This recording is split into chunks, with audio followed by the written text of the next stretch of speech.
Hello and welcome to match 2 of this 5-match bilateral series between Qatar and Bahrain. What a fantastic start we had to the series yesterday. Qatar completely dominating with their performance, be it the ball or bat. They were absolutely phenomenal, but as they say in cricket, it's a new day and Bahrain will have their opportunity to make an amends. Right. Without further ado, let me introduce you to the two captains. On my right, the captain of Qatar, Mirza, and on his right the captain of Bahrain, Ahmar, and overlooking the match proceedings will be the match ref, Miss Shivani Mishra. Well, without further ado, can I please ask Mirza to flip the coin, please? Tails is the call. Tail is the call, And is it in? and it's come down as tails. Ahmar, 2 in 2, won the toss. What are you going to do and why? Will bowl first. It's the kind of situation, that, as you know, yesterday match, it was first batting, it always difficult, and the run chase, they will know the situation as well. So inshallah we'll who bowling and give 100% today. And Ahmar, this is a new pitch being used. What do you make of it? We don't have any idea. As you know that we played another wicket, and after that there is a second wicket. So it's it's a surprise for us. So let's see what's gonna happen. And yesterday, some of the batters perhaps were found wanting against the pace of Sharik. Have you done anything about the Sharik threat today? We have done our hard homework. So yeah, he's bowled well yesterday. So yeah, we'll see. All right, Ahmed, go well. Thank you. Mirza, losing the toss, would you have done the same? Would you have bowled first as well? No, we would have.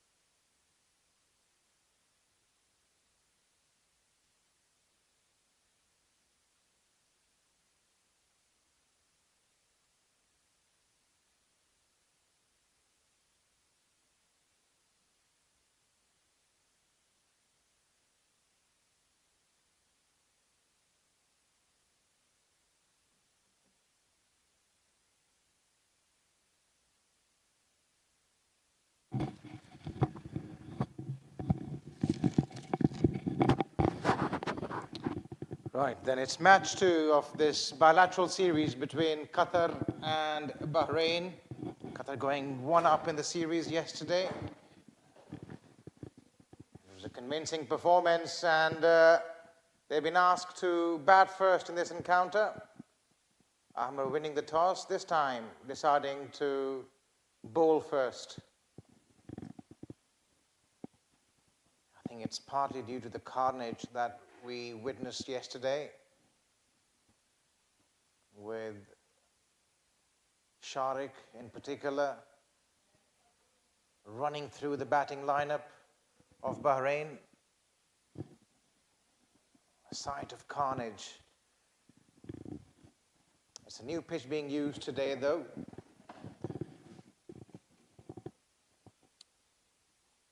Seems to be a placid track, probably a bit slow. A few cracks in there beginning to open up, since it's only a 40-over game in total. Don't see it changing much over the course of this game.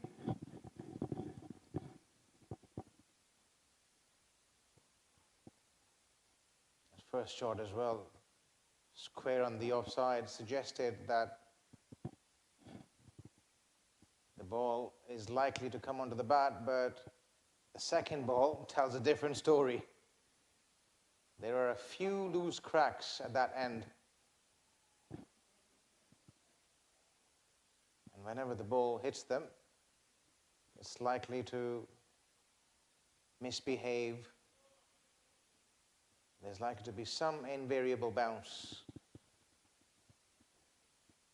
As Zubair takes strike, and he was circumspect, but this time getting off the mark, it will be an absolute relief for him.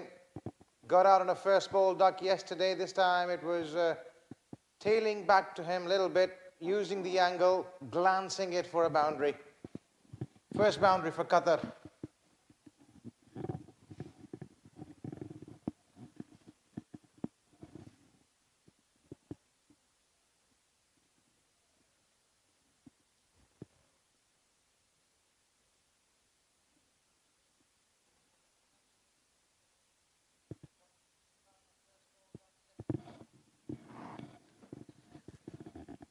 Comes again, nicely bowled, a good delivery, Foolish, looking for swing, keeping the batter honest.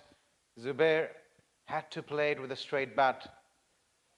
Was guilty of going across the line yesterday, but he's a class act.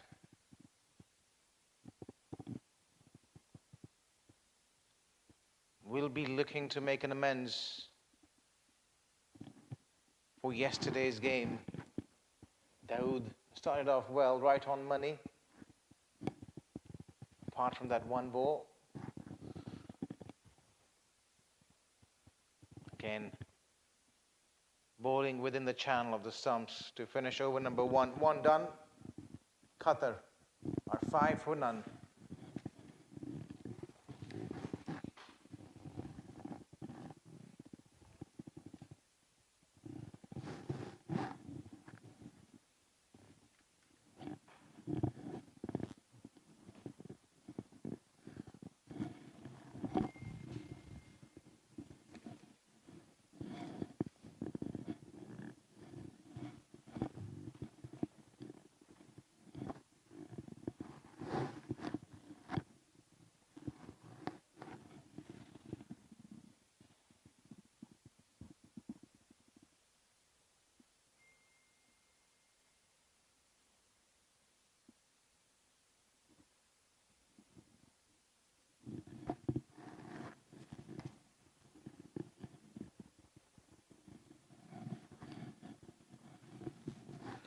Right, it's Anwar to partner up with the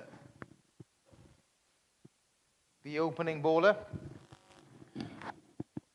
Left arm over the wicket. They've got protection down there at point.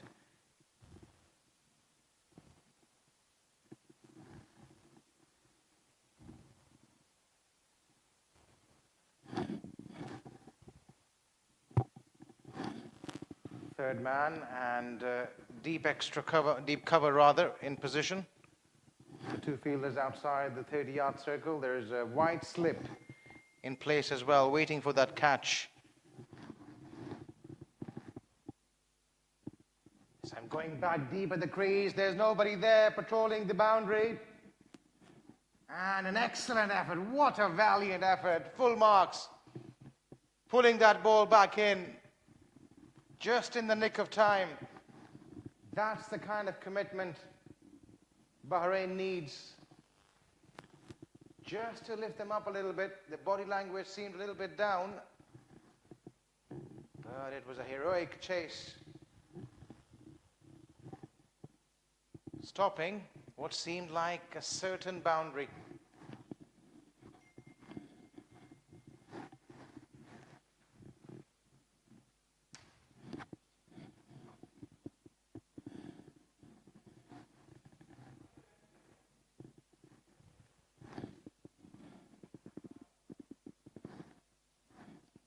Javed Anwar, left arm over the wicket to Zubair Ali.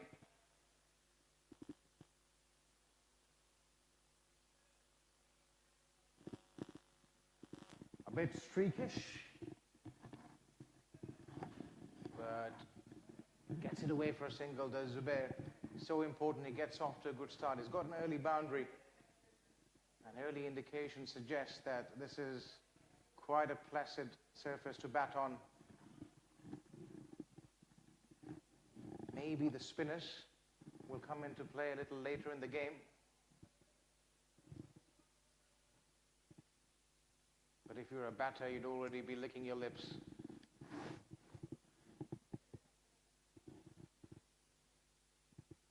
It's gone up in the air, an opportunity. Just falling short. Loud shouts of catch it. Irshad didn't quite get it out of the middle of the bat. And And he would consider himself extremely lucky to survive that. You need a bit of rubber green going your way as a batter, particularly in this format of the game. Actually, he's a dangerous batter. Lane, not someone you want to give a lot of chances to. We saw that yesterday, scored a 50. This time swivels, and this time he's got the connection he was after, right in front of square. The ball coming onto the bat nicely,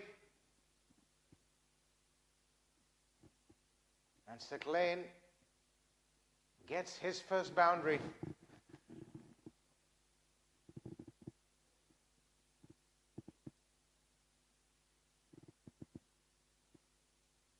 Referring back to the game yesterday, Qatar chasing down a small total of 114 runs, winning the game comprehensively. And as we speak, he was tremendous through the offside yesterday. But there, the length wasn't there, probably too close to cut. Probably done by the angle as well. He was thinking he was going to go away from him. But did that ball stop in the pitch a little bit? The line as well, in and around that fourth stump. Let's roll the replay and see what exactly happened there. Bowling it a little wide, probably a bit early onto that stroke, and chopping it on.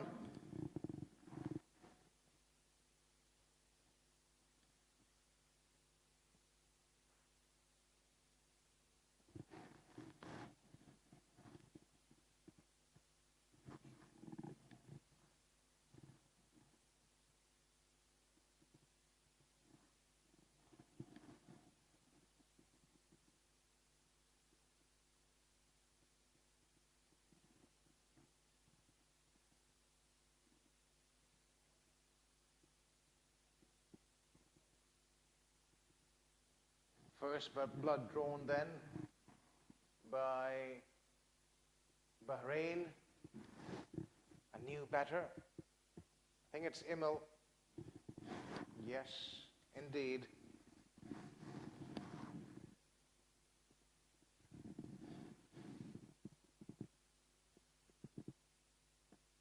Imel Lianage scored a quick fire 30 yesterday. Zubair takes the aerial route. And is that half a dozen? Waiting for umpire Naseem signal, yes. Raising both hands up in the air. And that's the first maximum for Zubair. Unperturbed by what's happening at the other end. If it's in his slot, he is going to go for it.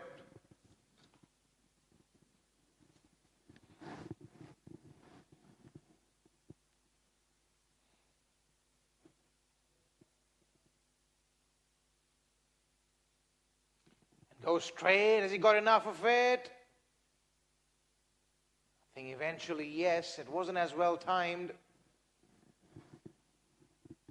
But he gets a couple of runs and the intentions seem to be quite clear. They want to go after the bowling.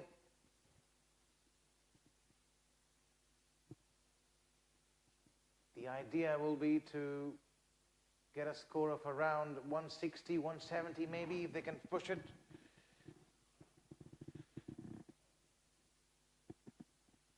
Dawood wants his slip to come out, asking him to come to covers, realizing there isn't much movement on the surface.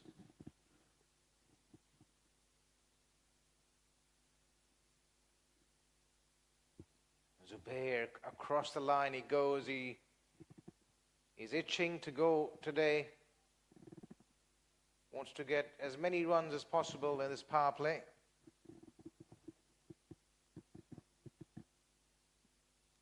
That's the way it should be. Modern day cricket, you don't really care about wickets, as long as you're not losing too many of them. But taking full toll and making full use of that power play.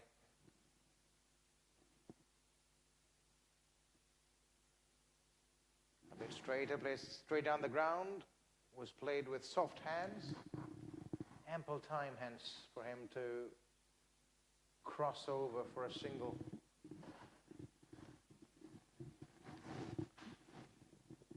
Looks to be in fine touch today, Zubair.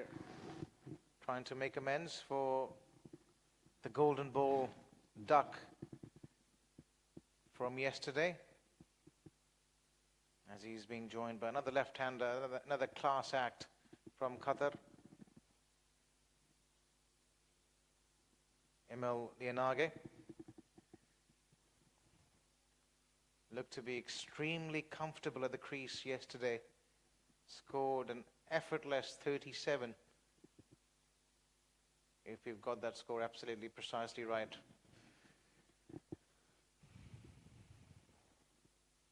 Nicely played into his pads, tucking it away, getting off the mark. He's a busy cricketer. So much to like about him. Has a release shot. The boundaries aren't coming. He'll tuck it around. He's got a range of shots as well. Can play in front of the pitch as well as square of it. And that's a real advantage you have for any side. Dawood is under a bit of pump now. Final ball of this over.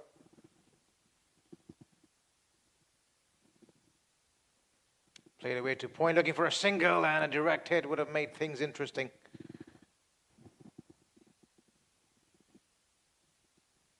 End of over number 3. Qatar are 24 for 1.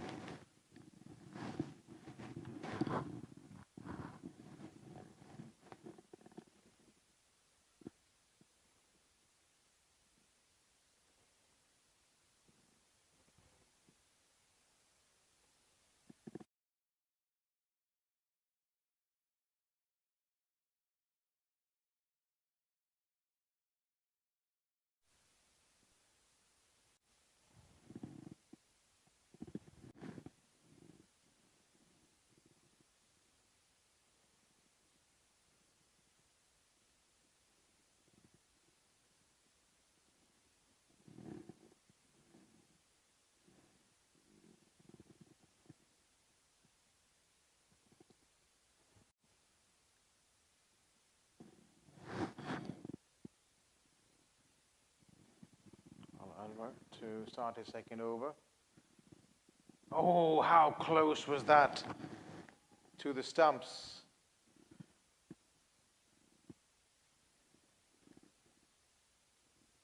Zubair would have had his heart in his mouth for a second.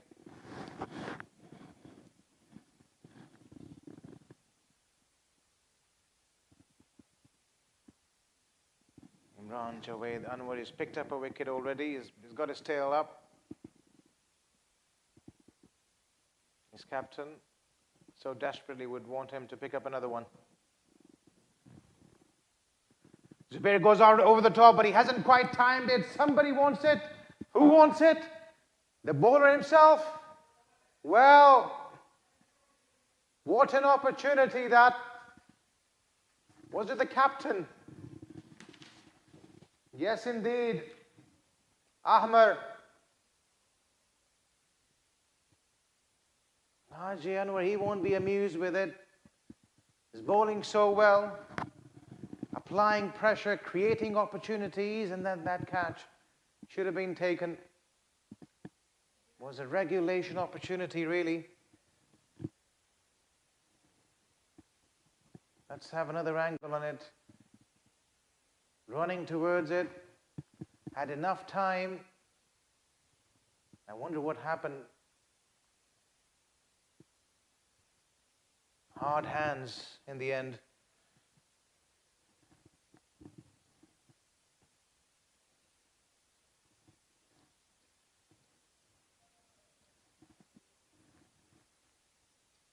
He's been given a life now. Zubair Ali is a dangerous customer, not the man you want to drop. If he stays out there for a while, he can tear into the bowling.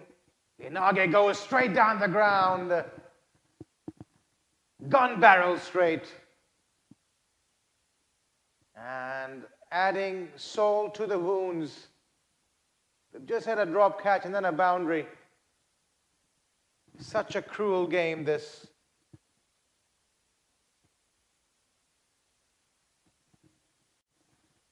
Was full, and Imel, with the kind of form he's in, does not need a second invitation.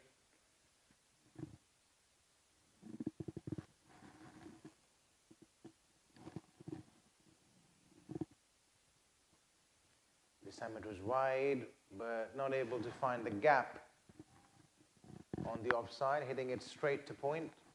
What an eventful over this has been.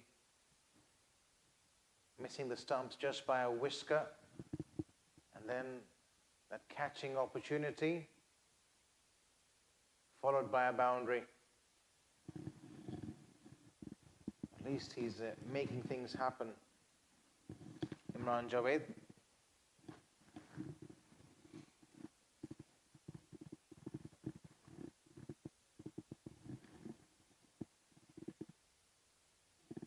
Not as considerable movement as we saw yesterday from the opening bowlers of Qatar, Sharik and the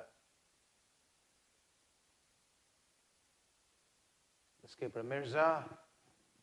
He swivels this time, does Imel, and does so to earn himself another boundary.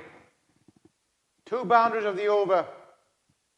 Qatar off to a blazing start, 33 for 1 after 4.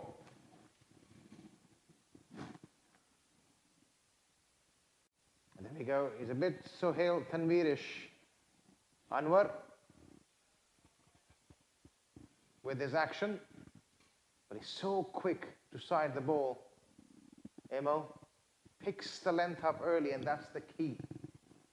And hence why he's able to play that shot in front of square.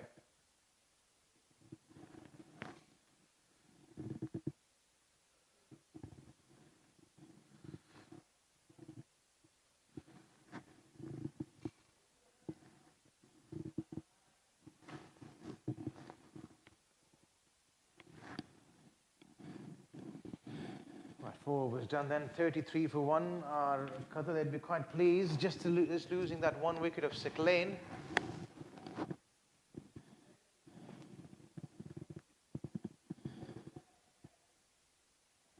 Going for that pull, a bit too full, I think, for that shot.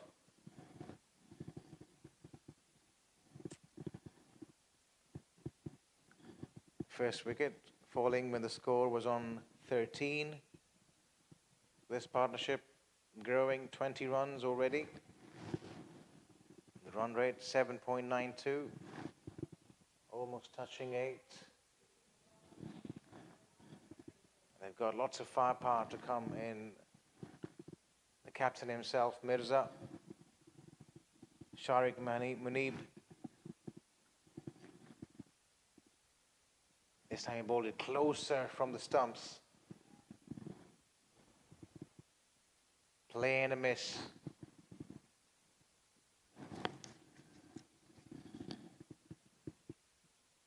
Mr. Naseem, the umpire, he is probably asking the bowler to stay away from that danger zone in front of the stumps.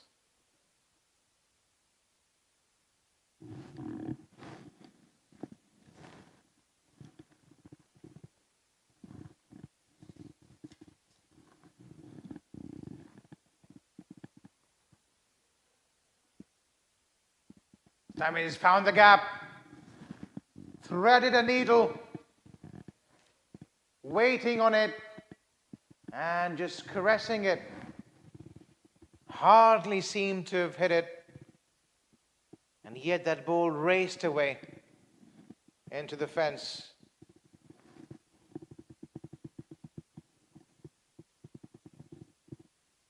Zubair is looking $1 million now.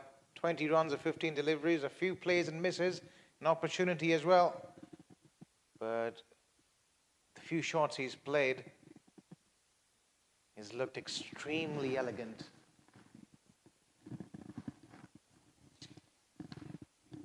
Two umpires for today's game, Mr. Mohammad Naseem and Tahir Mahmood, two experienced umpires.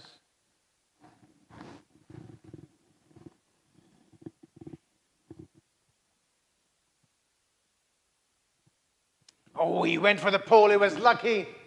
It's that kind of a day, it's his day. Survived a catching dismissal. And now here, almost chopping it back onto the stumps. The shot probably wasn't on. Again, a bit too full for the pull. Inside edge. And a lucky boundary, but he would take it, Zubair.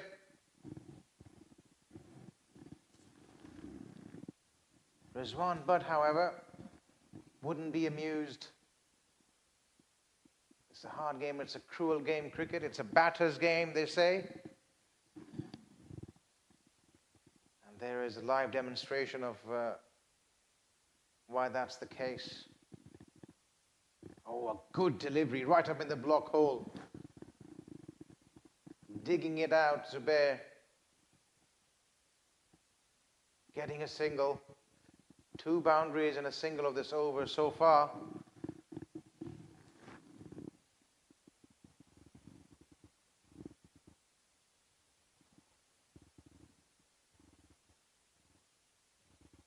One over to go to the end of the power play after this.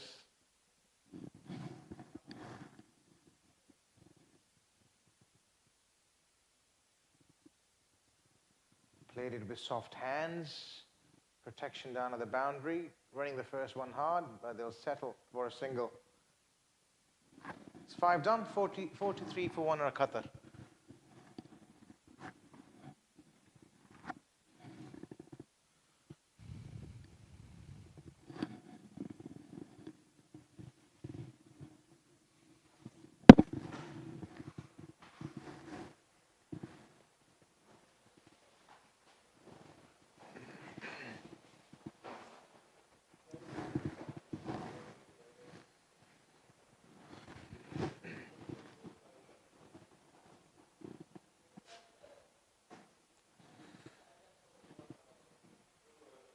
Qatar versus Bahrain. We bring this game live to you from the West End International Cricket Stadium, situated in the heart of Doha, Qatar. In the Asian town, presents a magnificent view in the later half of the day and also the evening. Lush green outfield. Sun's beating down. No signs of any rain. The weather conditions are reasonably suitable for cricket. Not too hot, neither too cold. Gently warm. That is usually the case as Imel. What a magnificent shot. Off the back foot he goes. Waiting for that ball to spin. Waiting and waiting till the last moment. And then punching it through the gap. Playing it with surgical precision. He's enjoying himself out there. He's moved on to 10. One of the hardest shots in the book to execute, that back foot drive, back foot punch. And he goes again. This time couldn't find the gap.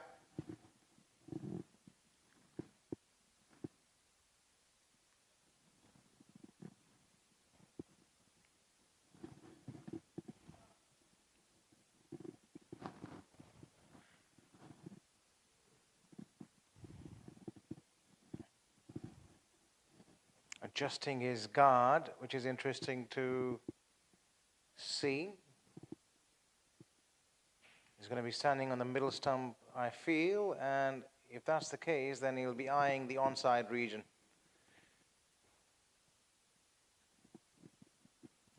The length wasn't there. If it had been a little bit fuller, he might have targeted the mid-wicket boundary. Probably reading into the bowler's mind as well. He's played 2 shots on the offside. And now he definitely thinks there's one coming down leg side. That's exactly what happens, and he's deposited it for half a dozen. Excellent cricket. He's got a sharp mind, a cool head on his shoulder, and very, very perceptive. He was ready for it, and that's exactly why he changed his guard.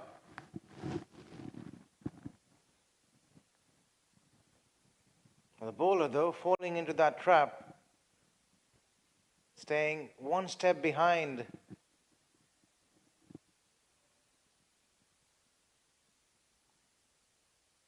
This is excellent.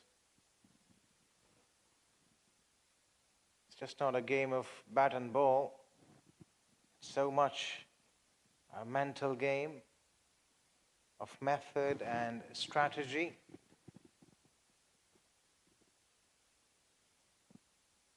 So again off the back foot, pulls it straight to the fielder this time. And that's the end of the power play. Qatar off to a rollicking start. 56 they are for 1 after 6.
Well, 56 for 1.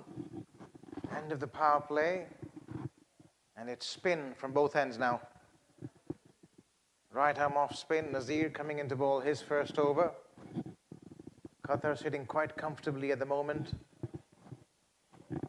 Only 1 wicket has fallen and they've raced along to 57.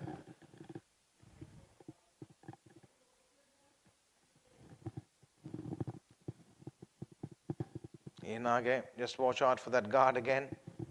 He's changing it. Playing right arm off spin around the stumps. It's marking the leg stump guard. Is he looking for a cut? Is he looking for a drive? Wrong line, wide. Lucky to get away with it.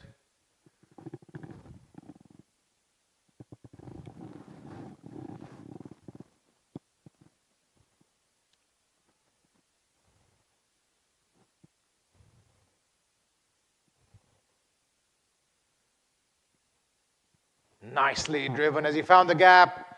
Yes, he has. That is poetry in motion. Zubair Ali getting to the pitch of the ball, timing it, and earning himself a boundary. In fact, it was Emil on that occasion.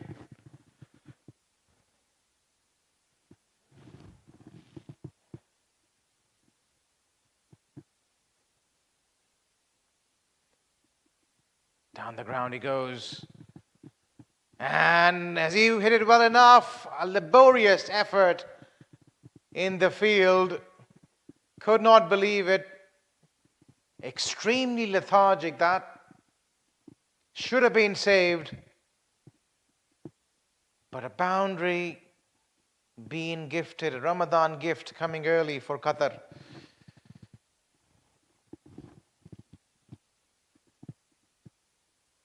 This is the last thing that the Bahraini captain would have hoped for. They're under tremendous pressure already. One down, 1-0 in the series already. And under a lot of pressure from this pair of Qatar. Going at almost 10 and over now and coming back for the second. That's excellent piece of running. Seizing the initiative. Imal is very, very quick. So is Zubair.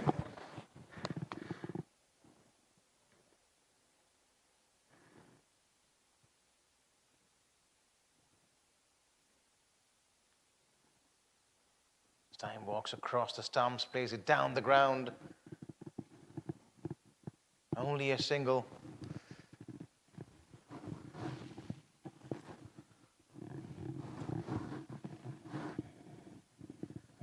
Final ball of over number 7 coming up.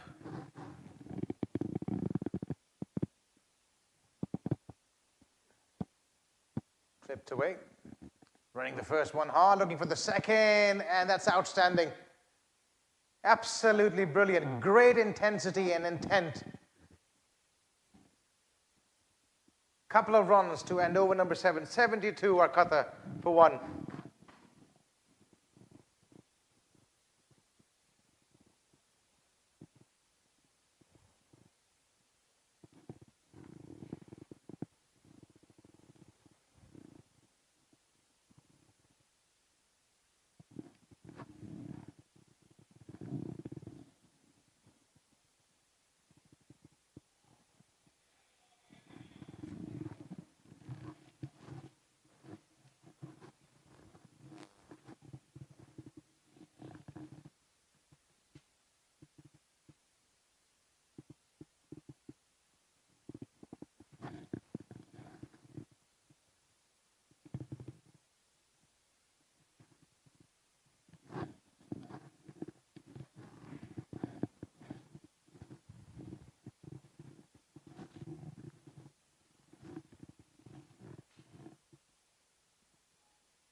Simmer on strike as Abbasi comes into ball his second over.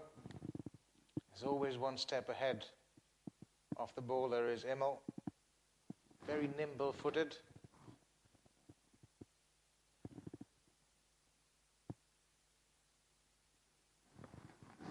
Likes walking across the stumps, creating his own width and angles. Zubair, and he goes across the line. It's a close shout. And the finger has been raised, the dreaded finger of umpire Tahir Mahmood.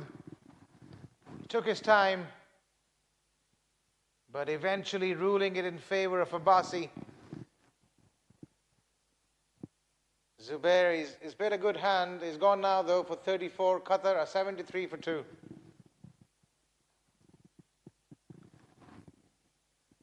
Let's take another look at that.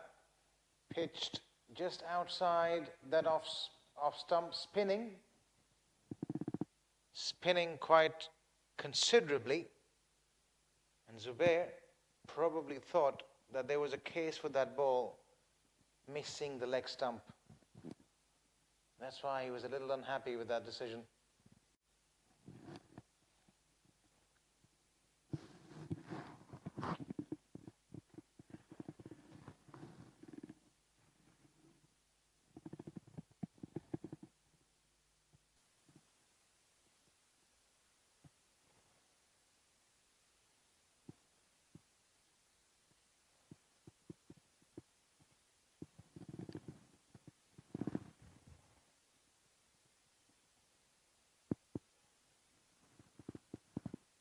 Right, a wicket then for Bahrain, some respite as the set batter in Zubair having to make his way back in the pavilion, and it's Asim out in the middle, batting at that 2 down position. He's a really good player of spin, and that's one of the reasons why he's batting at this position.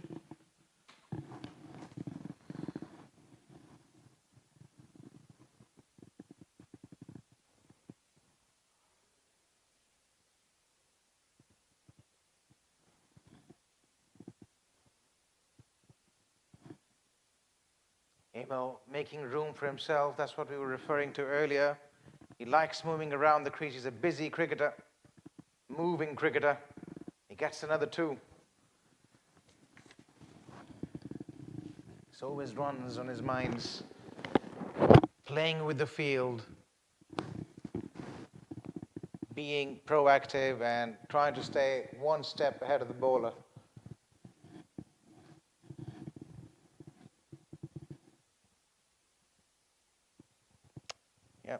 Using his feet. When the ball isn't quite there, he's quite prepared to give it respect as well.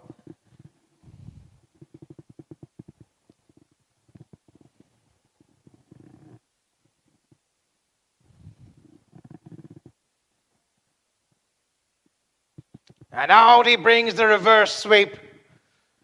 Was that an opportunity? We'll wait and watch in the replays. But more reinforcements and evidence of how he likes to stay one step ahead of the bowler. End of an eventful over, a wicket in it, 78 for 2. Our Qatar.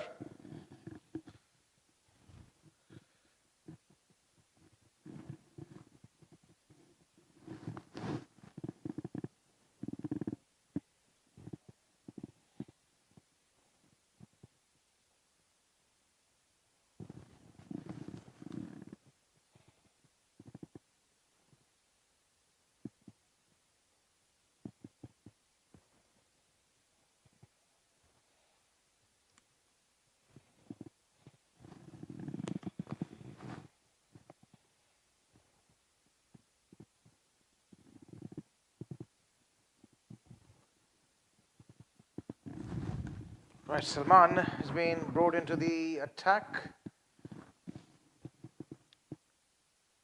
Bahrain deciding to continue with more spin. Left arm orthodox, right on money to start with. Salman Mohammed. He's a talented young cricketer. Having a chat with the umpire now. They're probably inspecting the condition of the ball.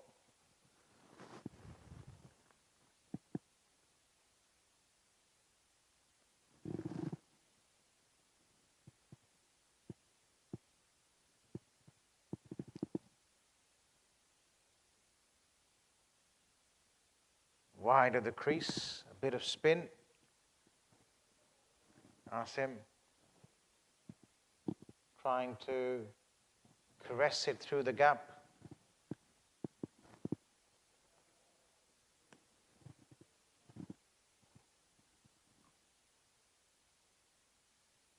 Good 3 deliveries so far, 2 of them within the line of the stumps. Bowled at reasonable pace, flatter trajectory.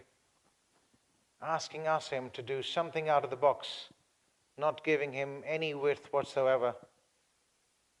And once again, right on money, right on cue. But this time it was played with softer hands.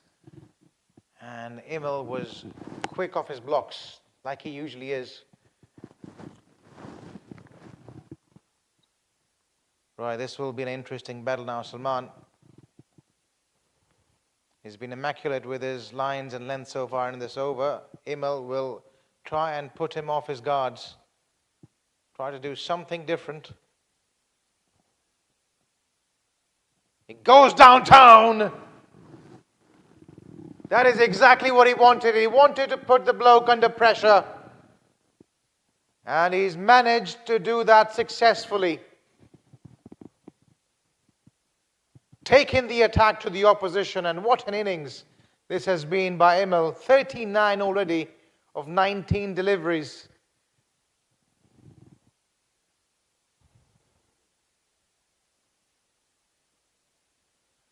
And he goes again. Has he got enough of it? You bet he has. 2 in a row. Imel goes bang bang at the end of over number 9. Qatar now are 91 at the end of 9 and they've lost 2 wickets.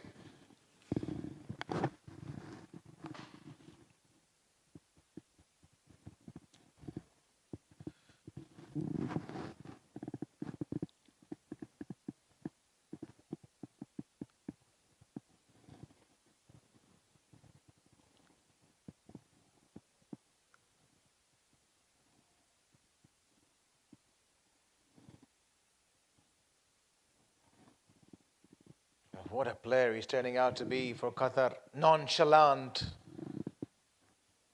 Emil Lianage raced along to 45 of just 20 deliveries.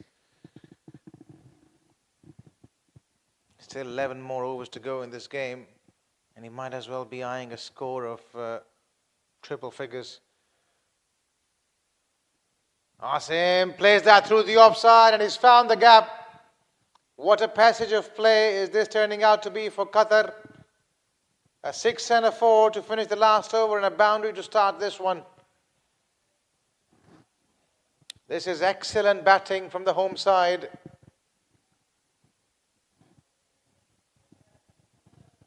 It's interesting to see Asim coming out of this position, as it was Mirza who did yesterday. So they're quite prepared to change their plans as per situation.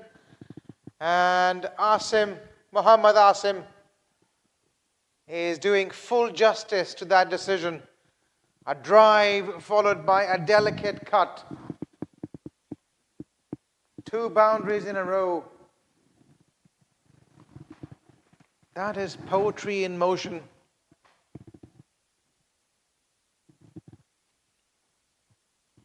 Right, what does Bahrain do there under tremendous amount of pressure now, conceding boundaries? The last 4 deliveries now in this game have resulted in boundaries.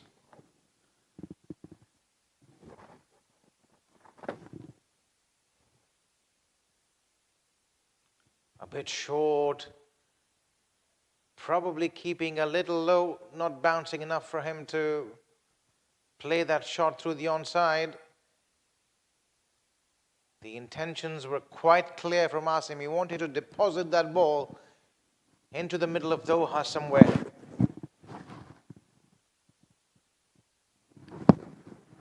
This time pushed away, just a single, so some return of sanity.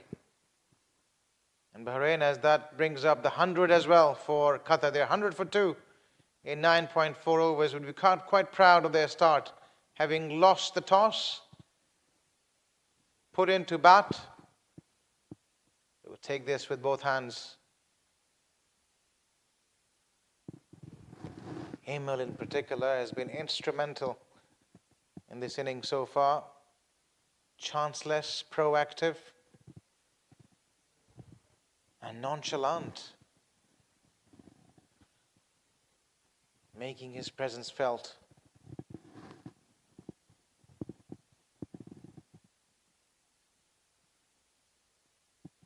Goes down the ground. Was that an opportunity? Was belted hard. They're never easy.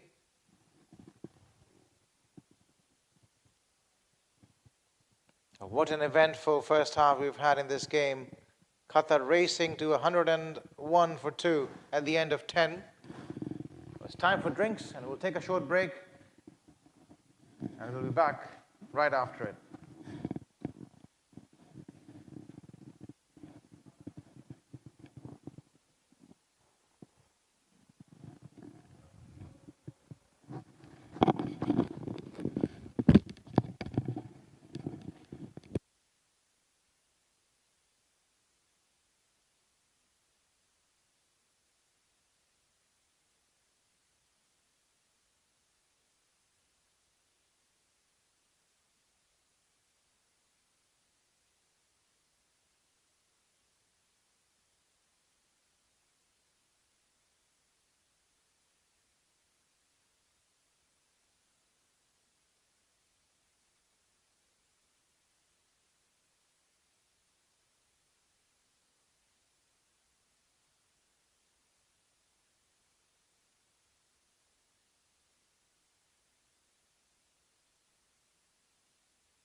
First half clearly belonging to Qatar, with Imel nearing his half century. He's looking for a second there. He's been busy like that all throughout this innings.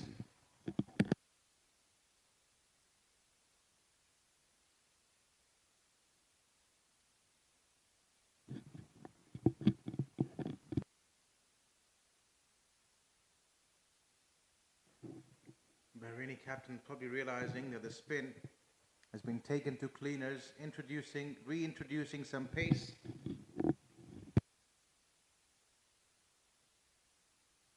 Result in any changes in fortune though for Bahrain.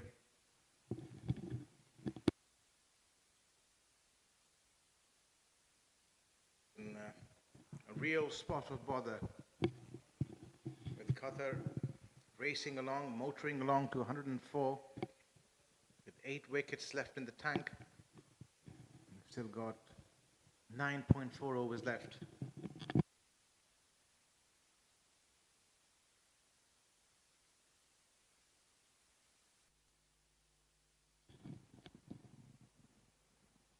Slower delivery. No timing from Asim.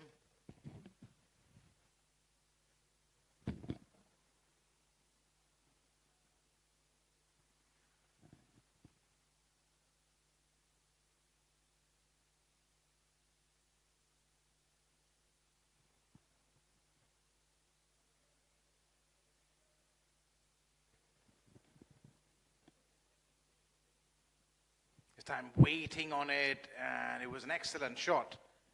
Equally well fielded there at point. Keeping it down to just a single.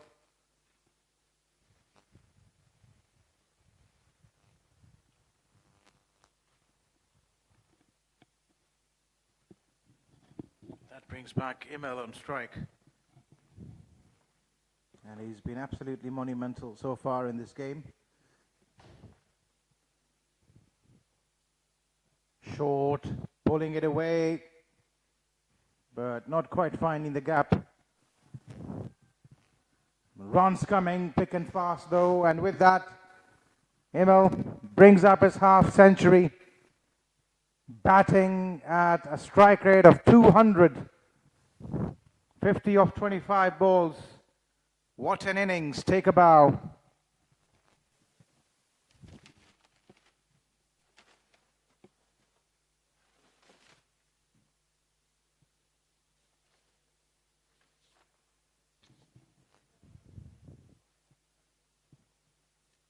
A little short and a little slow as well. Bowling that hard length. Ball stopping on the surface. As over number 11 comes to a close, Qatar 106 for 2.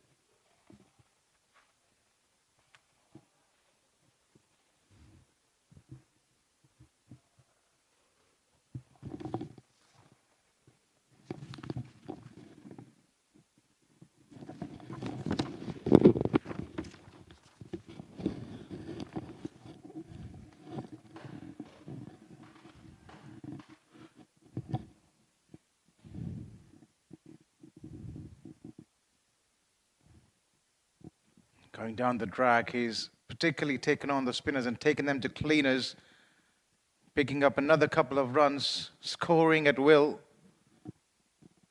And I wonder what Bahrain have to do to curtail this flow of runs, this influx of runs. It's like opening of the floodgates. And at the moment, they're quite passive.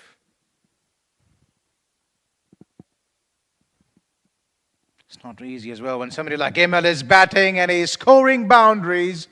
And tell you what, he's scoring them at will. Dictating terms to the opposition. batting with a sense of disdain, nonchalant.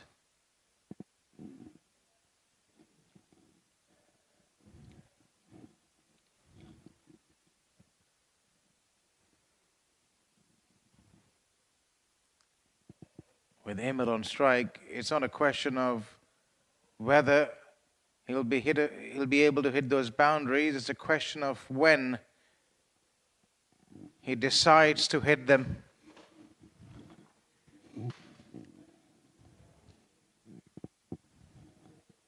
Twelfth over in progress. Abbasi into his third over. He's picked up a wicket.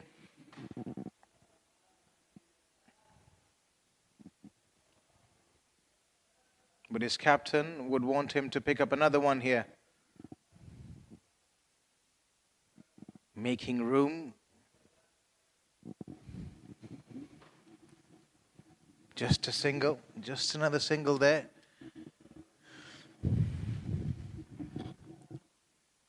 As we look at this field, there's a long on, long off in position. Extra cover. Deep extra cover. Deep square leg. And that ball goes to that fielder. Well, he's running in, but the ball will win that race. Lianage scoring yet another boundary, putting further pressure on Bahrain. It wasn't too far away from that man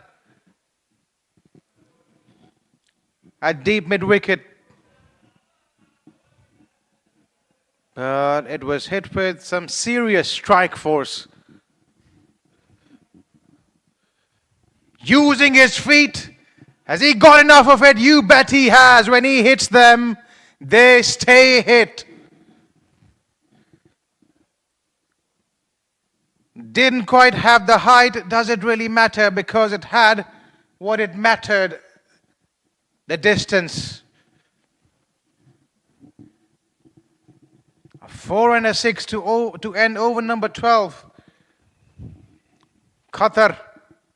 All over Bahrain at the end of 12. They're 124 for 2.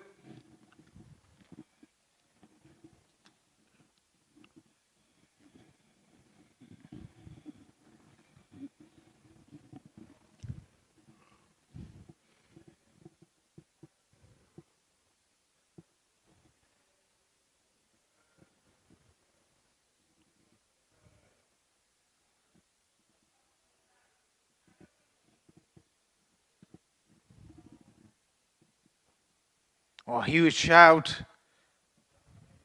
Full leg before, a rather ambitious. Asim has been a mere spectator at the other end. Never easy though. Coming and playing at that 2-down position in the middle overs.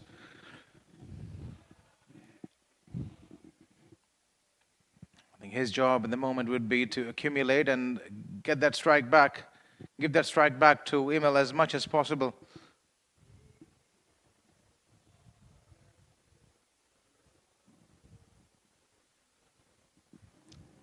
Nicely played off his pads, flicking it away for a single and doing the right thing in the process, getting the man in form back on strike. And he'll be looking to tee off, no question about it. He's got the license to thrill and kill.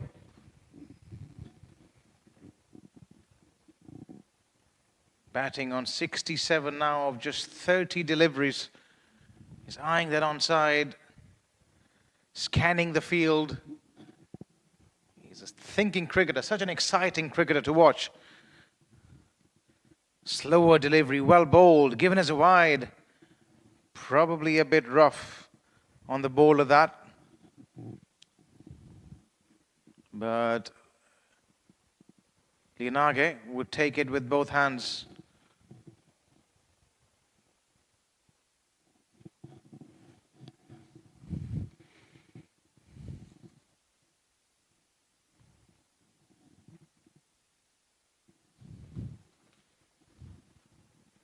Slower one again.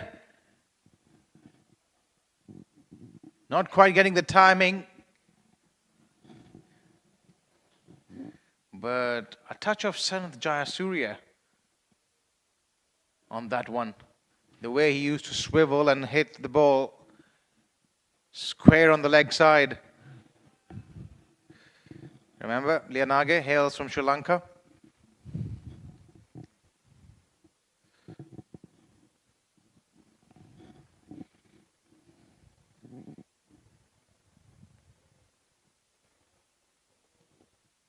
That's the beauty of the game and how it's played in Qatar. Players from all over the world coming together under one roof.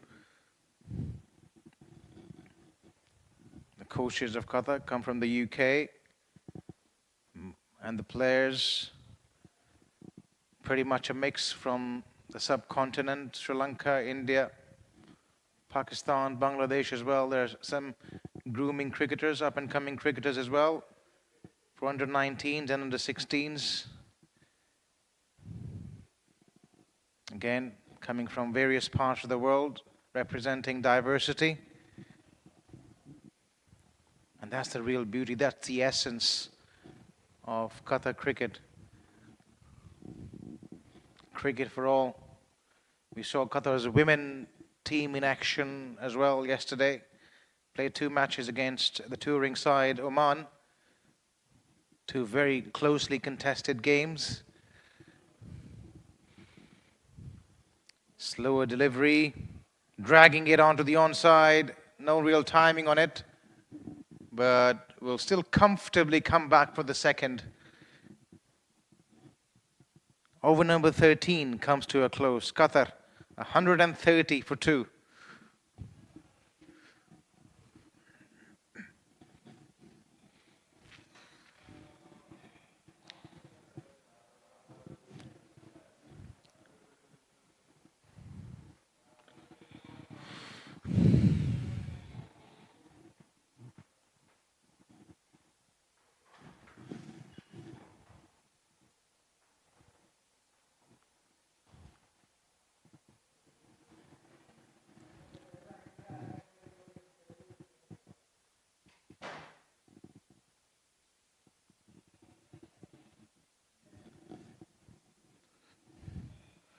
Anwar has been the pick of the bowlers so far, picking up that first wicket of Seclane, price scalp of Seclane. I think he'll probably bowl out in this spell.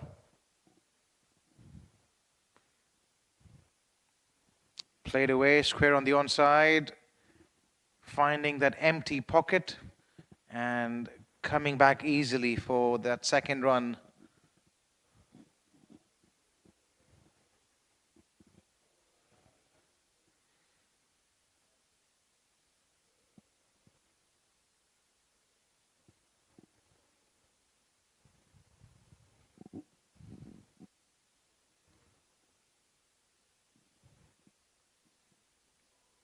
Goes downtown. He has got enough of it. Using his feet, and Asim has decided that he needs to join the party too. It was a slower delivery. He doesn't care, does he, Asim? He's been a mere spectator at the other end. This was his opportunity to let his bat do some talking, and this time through offside. Another couple of runs coming up. Running the first one hard, coming back for the second. The runs are flowing for Qatar. They move on to 140. The run rate climbing up to 10.37, accounting for a steep task for Bahrain later. Really have to bat well, really have to bat out of their skins. Bahrain to match this intensity and total. By the looks of things, it seems 200 is more than a possibility. In fact, more than 200. I think they'd be hugely disappointed with themselves that they're not able to cross that 200 run mark. Wide of the crease, tucking in for room, but it goes through the hands. They got the firepower needed to accelerate at the back of end of the innings, with Mirza perhaps coming in next. Shahzeb Afridi, Sharik Munir.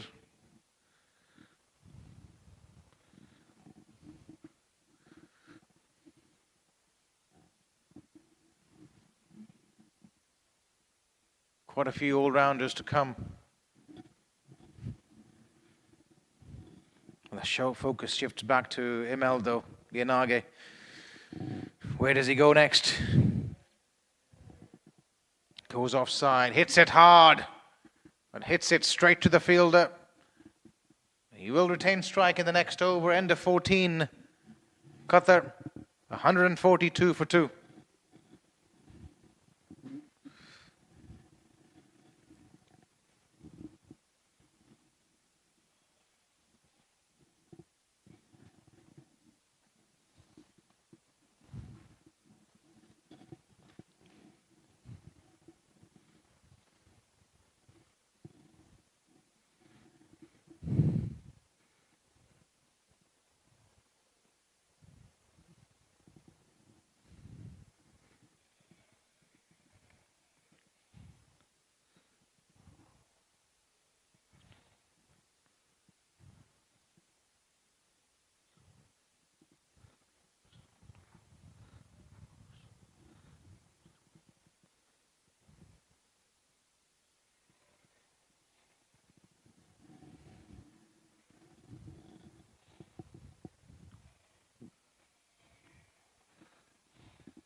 Well, Lianage goes onside and goes big once again. That took off like a jet from Hamad International. Where do you bowl at him with the kind of form he's in? Slightly short, slow. And well, Emil, he had no doubt in his mind where that was going the moment it left his bat.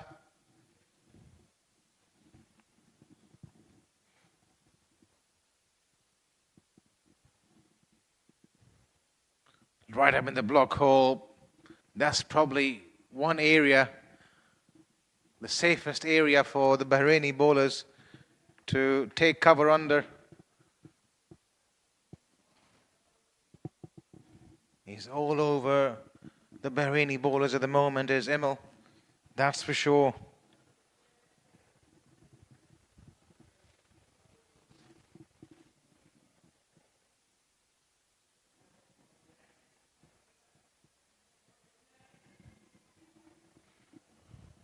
Making room and repeating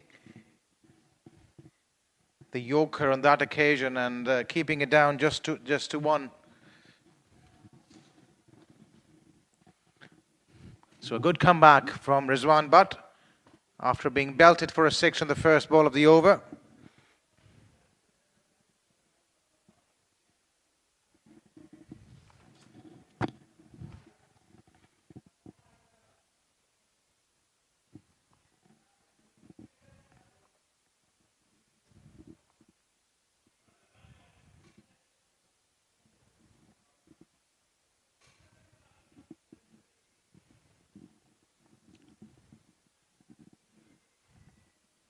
Oh, he wanted to hit that to Wakra somewhere, perhaps. Asim. A bit slow, that ball. Didn't really get the timing he wanted. Just a single. 150 up for Qatar. 150 for 2. They've still got 5 more overs to go.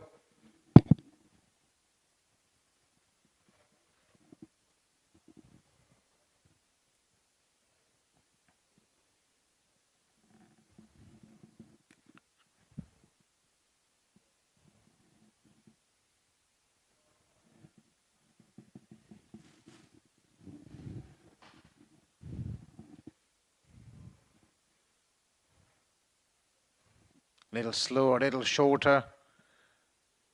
Just the one. One is an excellent result for Bahrain at this stage. 9 runs of this over so far.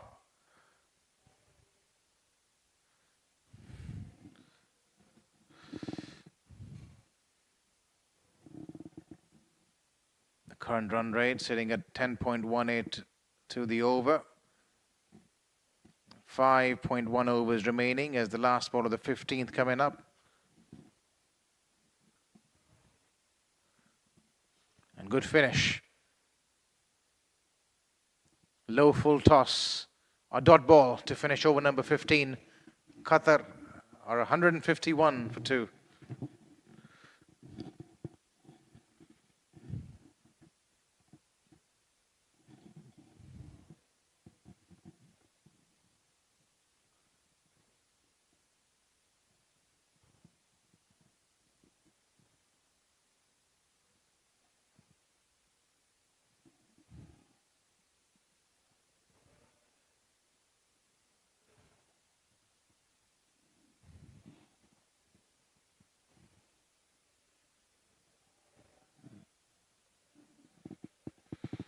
Right.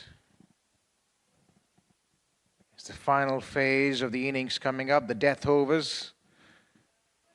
Bahrain have decided to go with spin. Emil and Asim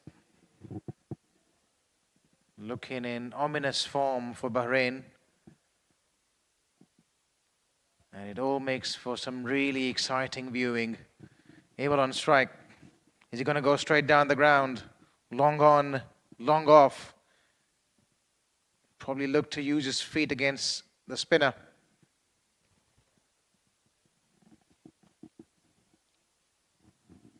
Smashing it to that cover field at the sound of the bat. Strikes them with such force and power. Using his feet down the ground, but finding a fielder. He hit 2 sixes of Salman in his first over. Salman was bowling around the stumps in that over.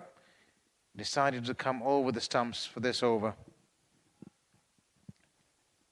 Asim has slowly but surely moved on to 27 of 23. Accumulating nicely. Dragging it to the onside on that occasion, just a single.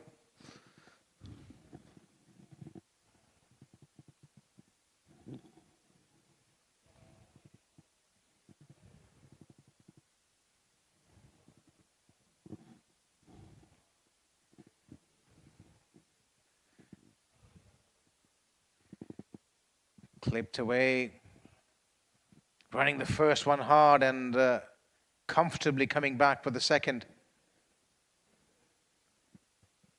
It's moved on to 82 now. Century within sight. And what an achievement would that be? First century of the series. It's got quite a few in domestic cricket. In fact, oh, it's been cleaned up. Oh no. Just when he was looking really good and it seemed like he was untouchable, and it seemed like there was nothing stopping him from achieving that marathon 100. One that perhaps kept a bit low. He was looking to work it away. It was bowled within the line of the stumps, probably too full. And Liam, unfortunately, has to walk back. But what an excellent innings. A grand knock for his side. And he can walk off with his head held right high. He's put Qatar in a commanding position in this game.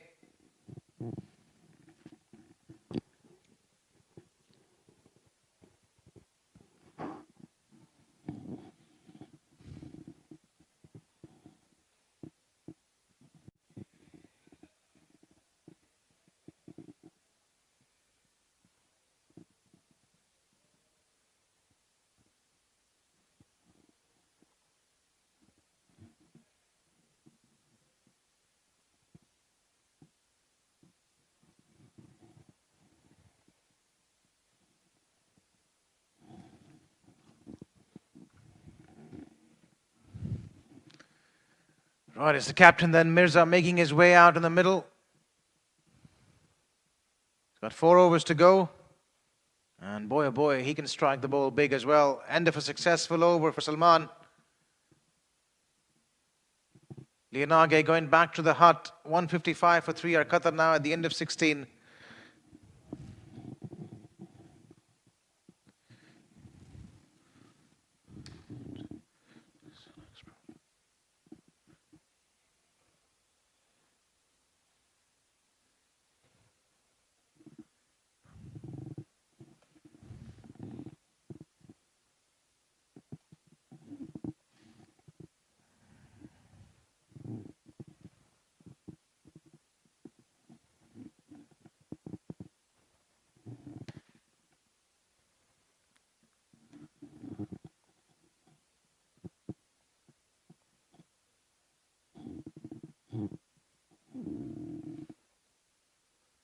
It's gone down the ground. Is this an opportunity? A jump was in just at the last second, but Asim successfully managing to evade that fielder.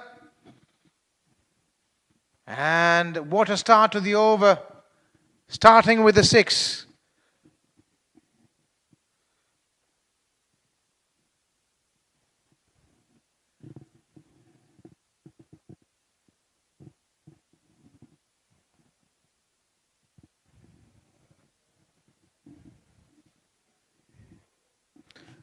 Goes again. And the fielder this time got a hand to it.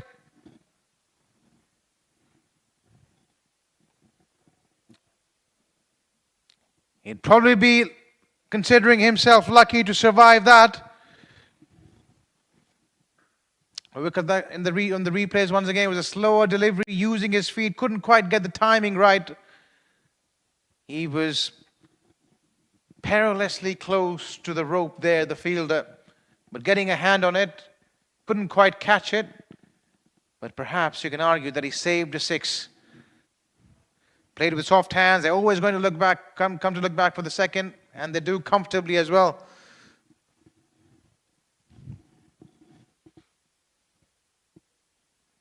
Mirza applauding his partner, Asim Munir. He's a dangerous customer. Has the ability to play both pace and spin really well.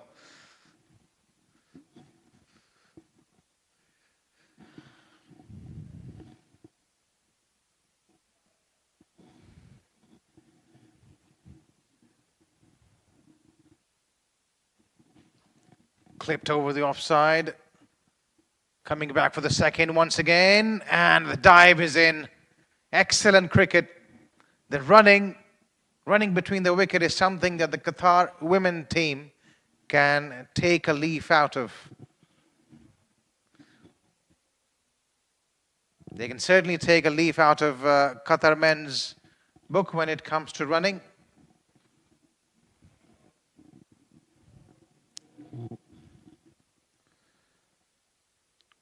Four run-outs yesterday in that game between Qatar and Oman, the women's game. They're playing a different game though, the Qatari men. It's not the biggest of boundaries here at the West End International Cricket Stadium, so you've got to run hard for your 2s.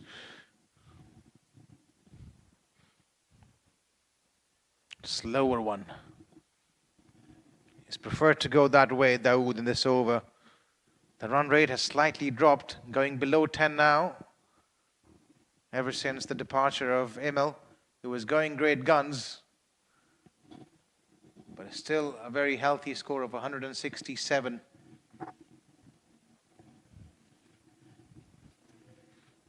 And 3 overs to go.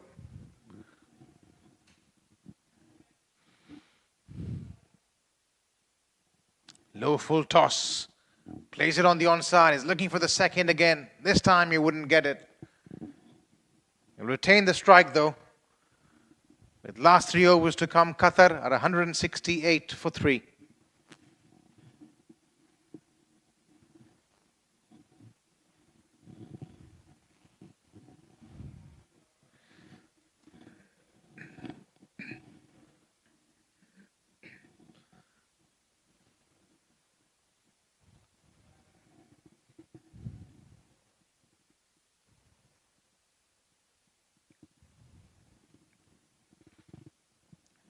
Salman bowling his third over. I thought he bowled decent in his first over. He was stung for a couple of sixes by Imel, but that was excellent batting. He didn't really bowl that badly. Came back to pick up Imel's wicket as well. Was there a case for him to perhaps continue? And the reverse sweep comes out now. And this outfield is quicker than an SUV on Salwa Road. Innovative, unorthodox. That's the name of the game. He picked a spot, realized there was no fielder. Down at the backward point boundary. Nobody patrolling that area.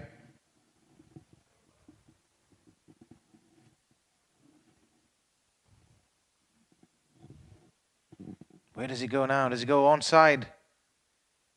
Yes, that was the idea, walking across the stumps, thinking that the bowler would probably overcompensate, but it's a good piece of bowling. He's got a good head on his shoulders.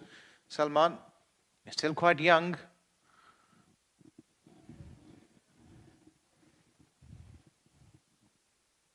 And this time he's able to play it on the onside exactly where he wanted it. And yet another boundary, the second of the over. Asim is getting into his groove, has moved on to 49, one shy of a half century, and only played 33 deliveries. What a finish. They're eyeing a big finish, and Asim is providing them with one. And there it is. Another half century. They'll be looking to come back for the second and do so quite comfortably. Another half century for Qatar. Mohammad Asim. He went out to bat when Qatar were 2 down. They needed to build an innings. He did that. And boy, oh boy, he's now putting that foot on the accelerator.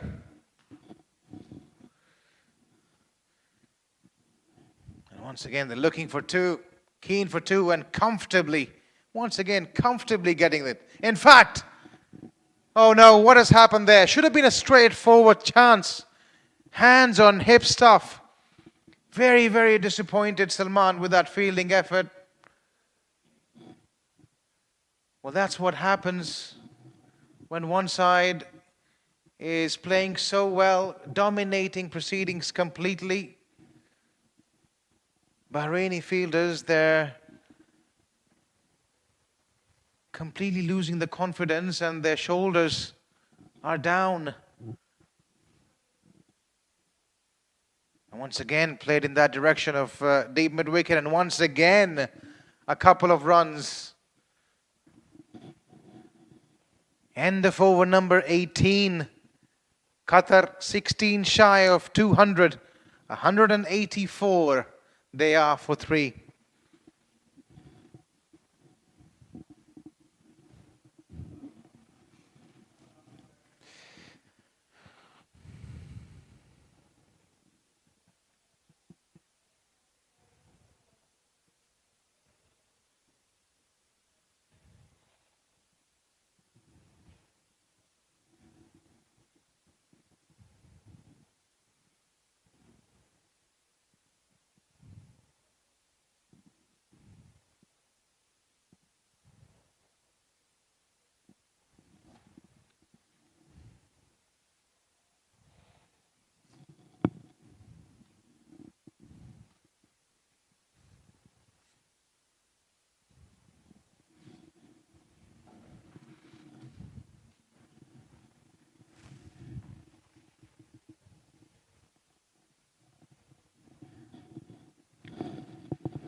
With the penultimate over of the innings coming up. Mirza on strike, wanted to scoop that ball, and he's been caught right in front of the stumps. The idea was right, Mirza, perishing in the cause. It was full, it was straight, and it was going on to hit the stumps. A straightforward decision. Let's have a look at that on the replays. Yeah, going across the stumps, and Mirza, he knew it the moment it hit his pads. Qatar losing their captain then. They're 184 for 4.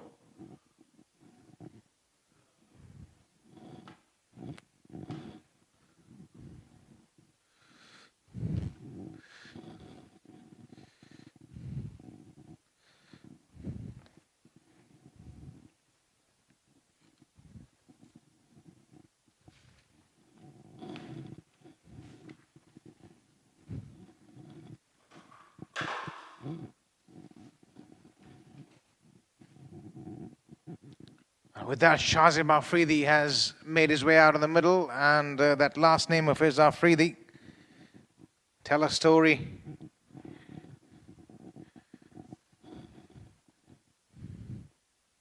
Reminds you of the big hitting, dangerous batter from Pakistan, Shahid Afridi, and tell you what, well, in fact, it's Jamil who's been sent out to bat. It's gone high up in the air. No, it is Afridi actually, but he's been caught out. He had to go. Didn't really have an option. Perishing in the cause, and Bahrain all of a sudden picking up 2 quick wickets.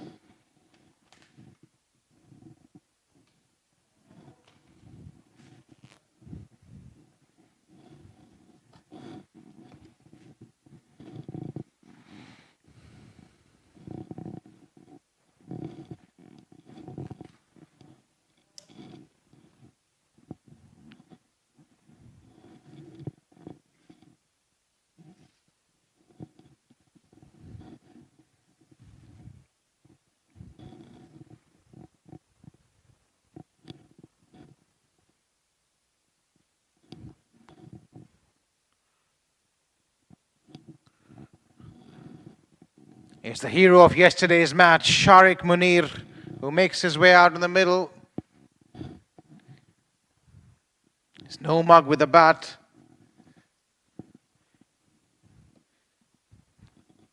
Capable of clearing the fence like his counterparts and his peers.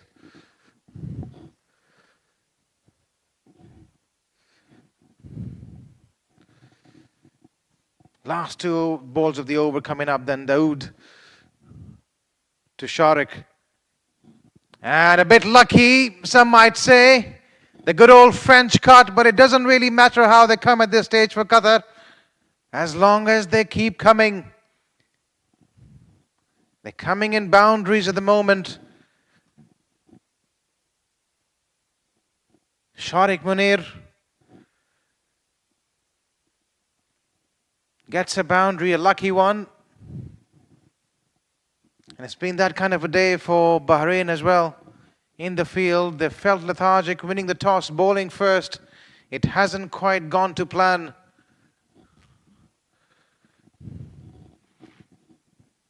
Sharik now trying to cover that stump. Yes, he does. And he brings out the scoop. Innovative, unorthodox. Realizing there was no man patrolling that area on fine leg. High risk, high reward. Ending the over in style. Qatar 4 shy of 200. They're 196 now for 5.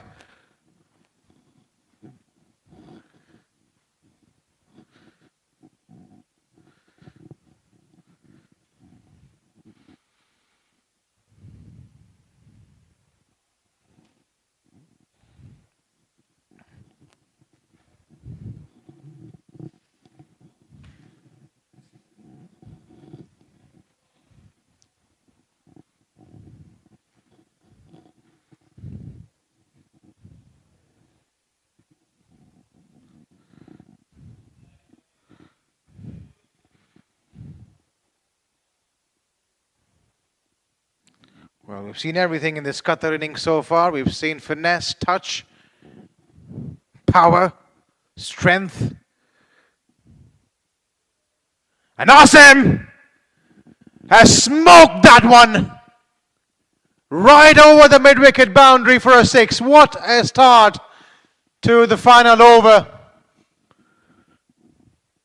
A boundary to finish the last over, a six to start this one. And 200 is up as well. 200 for 202 for 5 with 5 balls to go. And he goes again. This time, not quite the result he was after, not half a dozen, but still getting a boundary, another boundary, adding to the tally of quite a few of them that have come today.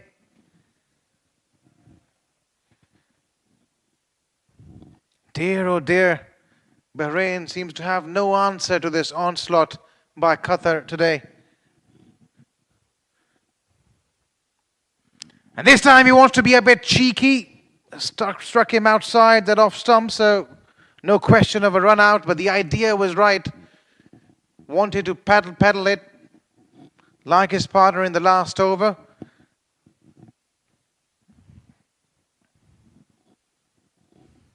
This is a new pitch being used for today, and it's turned out to be an excellent surface for a T20 game.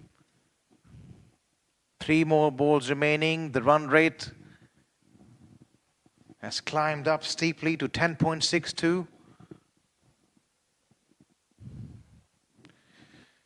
Sharik on strike. He goes wide of the crease, but he's tonked it. He's absolutely tonked it, Sharik Munir. His first maximum, and Qatar are finishing strong here.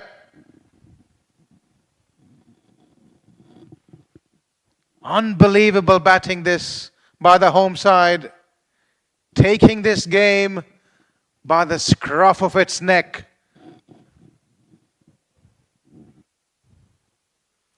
And he wanted to repeat that shot he played in the previous over. Clever piece of bowling. This time, though, slower in pace, reading the script perfectly. On the final ball coming up, where does he go? He's eyeing onside. Field changes. Most fielders straight on either side. Surprised there's a third man in place too. Slower one. Not the timing he would have liked. We'll be looking to come back for the second for sure. And they do so quite comfortably. They're super fit, these cricketers. They've demonstrated an excellent level of athleticism. Finishing strong than Qatar. 215 is what they get at the end of 20. And Bahrain, when we come back after this break, will have a steep task ahead of them. 216 to win.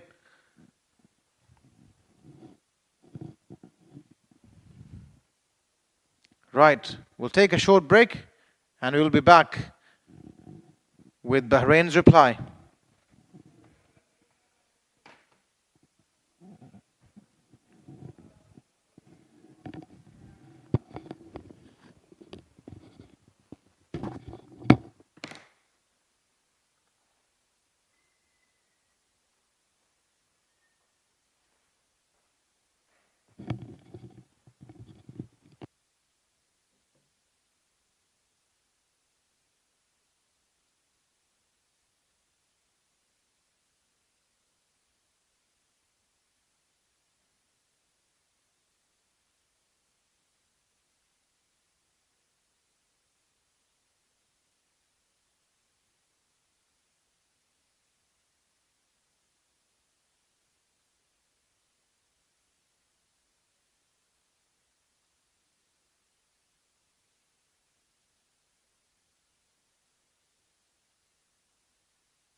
Hello and welcome back to the Western International Cricket Ground.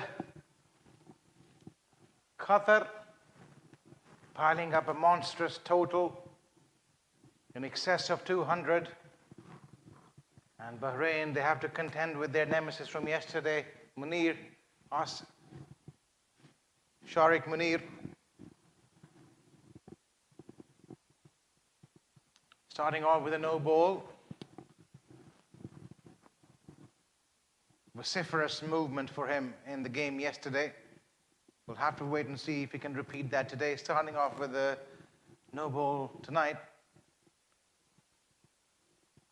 But bowling a good follow-up delivery, keeping it down just to one. Asif Ali gets off the mark.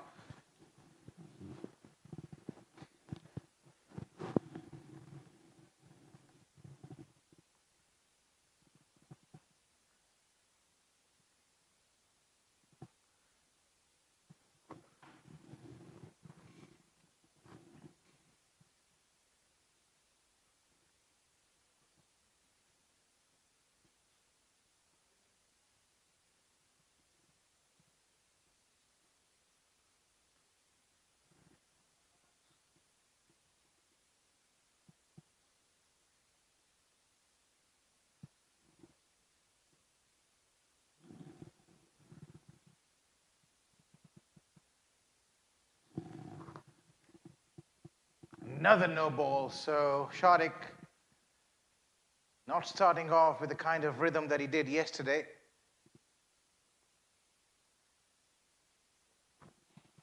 Second no ball of the innings.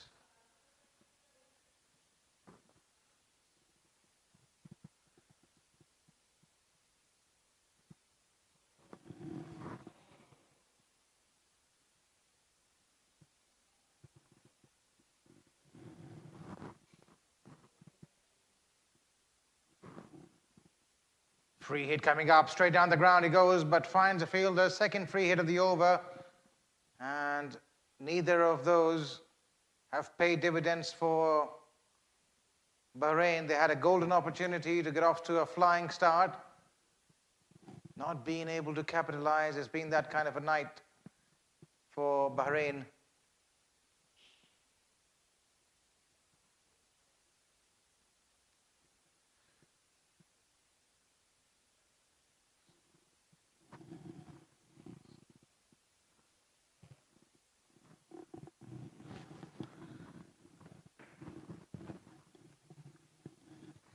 Asif Ali on strike. The chief destroyer for Qatar last night, Munir, Sharik Munir, in operation. And again, you can see that bit of movement for him going in the first over wasn't the case with any of Bahrain's bowler. Lateral movement has been one major difference between how Qatar have maintained their superiority in this series so far.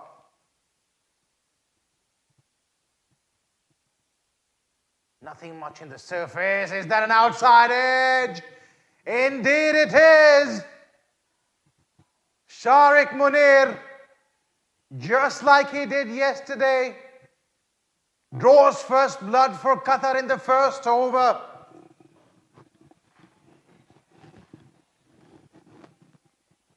More evidence of how it's down to skill and not the pitch. Making room for himself. The ball leaving the batter last second, finding that outside edge. And thank you very much, says the keeper.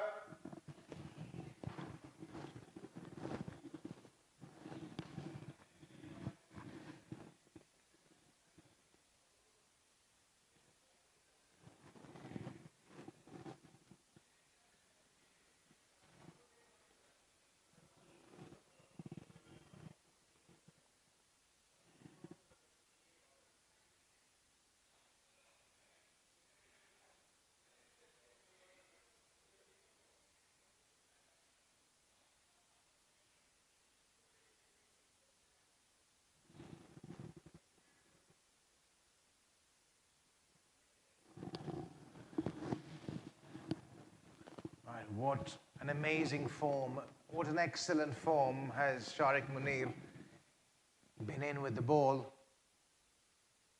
continuing from where he'd left off yesterday, picking up a wicket in his first over, and Bahrain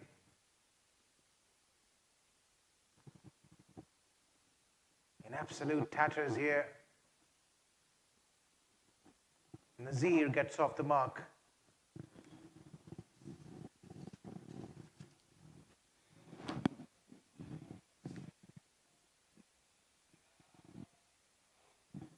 Yasser Nazir, the new batter for Bahrain.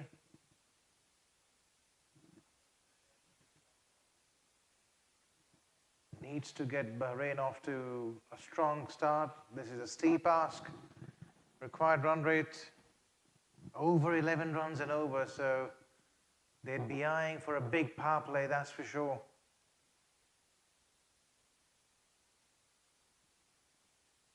Going through for a single. The fielder was quick across the turf, but they still run through for a single. End of over number 1. Bahrain are 6 for 1.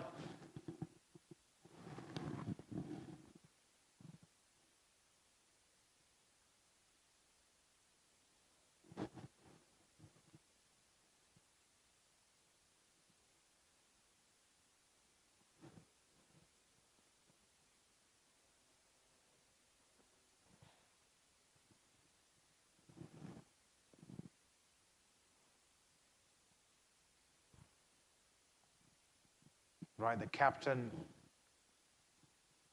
Mirza Beg, coming into bowl the second over of the innings. Perishing in the cause earlier, getting out early, but that was the demand of the situation, trying to play a scoop shot. But when you're an all-rounder, you always have an opportunity to make amends if you aren't able to perform in one department. And here he is with the ball. Has the ability to move the ball both ways.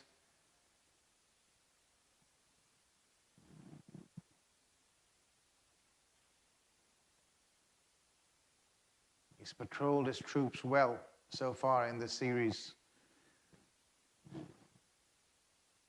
Although it's early days, just the second match of the series, Qatar have by and large looked the more settled unit. At home, looking much more at home. Slower delivery, goes down on one knee, and it's always a pleasant sight when a batter does that, piercing the field as well. First boundary to Bahrain. Exquisite piece of timing.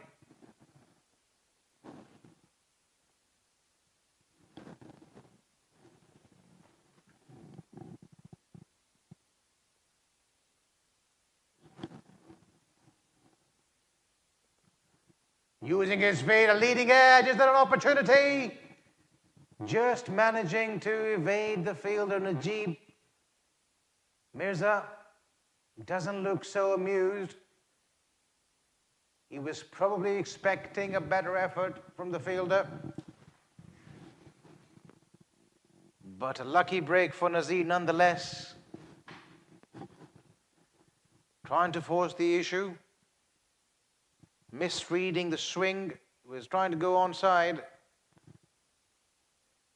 Mirza rightly pitching that ball up. Searching for swing and wickets. Another dot ball. Oh, there's overthrow. Sloppy piece of work.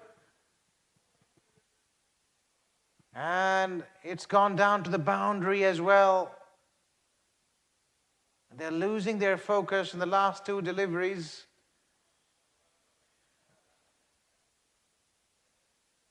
Is that the opening that Bahrain needs at this stage with their backs against the wall?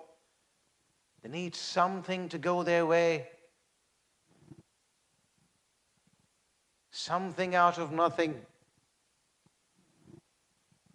20 now on the board.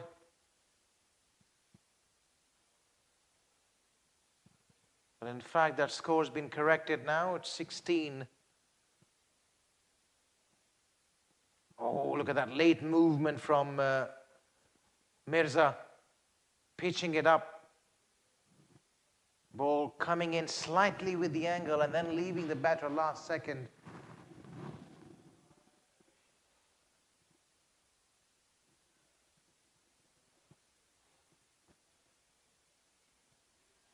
The batter could easily be drawn into playing across the line with that kind of a line and length, thinking it might come into him. And the fact that Mirza is bowling full, it's difficult to spot that movement. This time it was short, an opportunity presenting itself, missed out there. Kurup.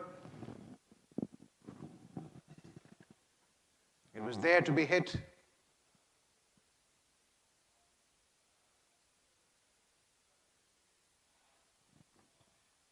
Prashant Kurup. End of the second over then. Bahrain 16 for 1.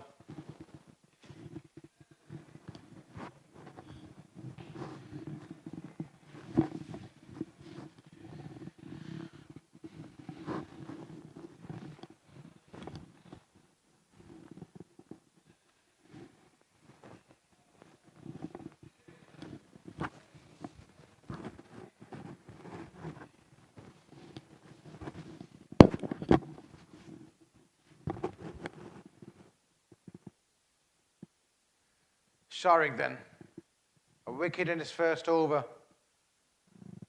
Goes straight down the ground, straight to the fielder though.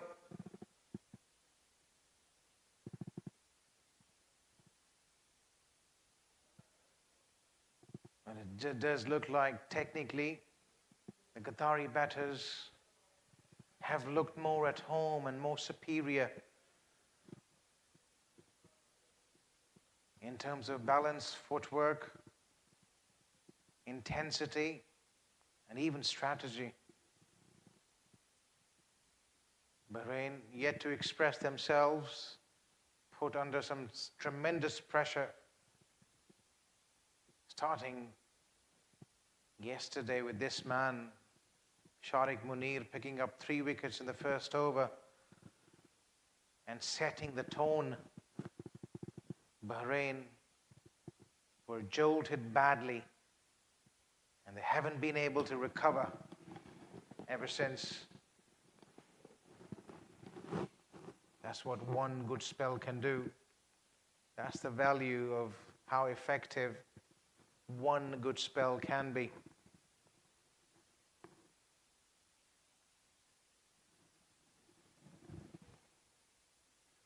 Pushing the batter onto the back foot, and Mujib is quick across the turf.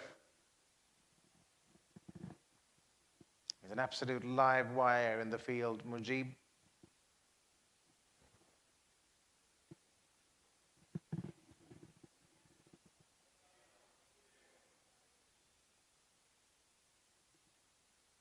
So a reasonably good start for Qatar, defending this huge total, the required run rate climbing to 11.43. 3 dot balls already. Something's got to give. Wide on that occasion, and he pounces onto the opportunity, does Nazir. An opportunity to free his arms, accepted gleefully. Let's roll the replays. Short, wide, asking to be hit.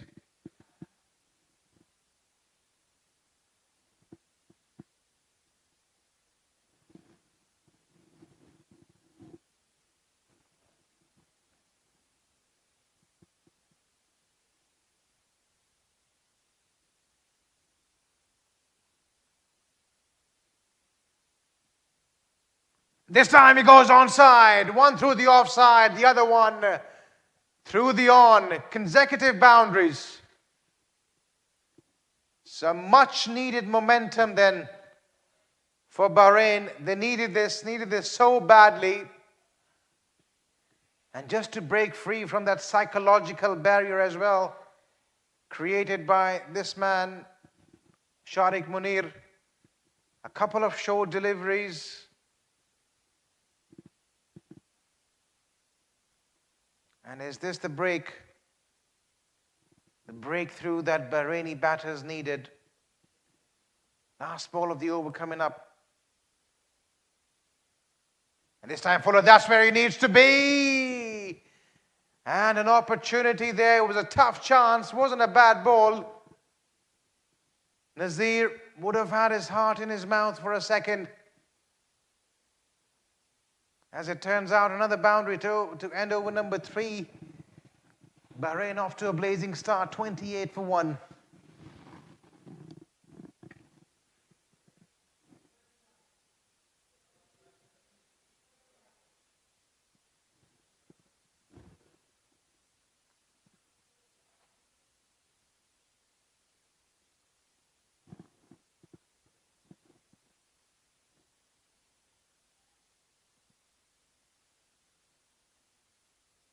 Well, he's quite proactive, Mirza,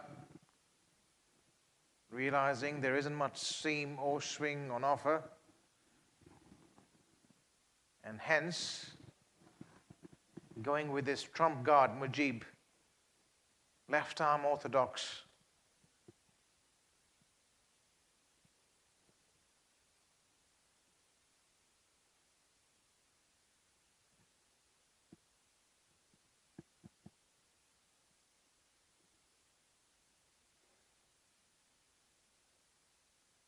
Punched off the back foot, no runs. Finally an over that Bahrain was looking for. That last one from Shariq going for run 3 boundaries, the last 3 balls. Change in tactics from Qatar. It's gone up in the air, and Shariq is that man again. You just cannot keep him away from the game. Whether it's the bat, be it the ball, or even the field, he's always there. Was hit for 3 boundaries in the last over. But more than covering up for that, making amends with that catch, never in control with that cut shot. And Shariq, he will take that in his sleep.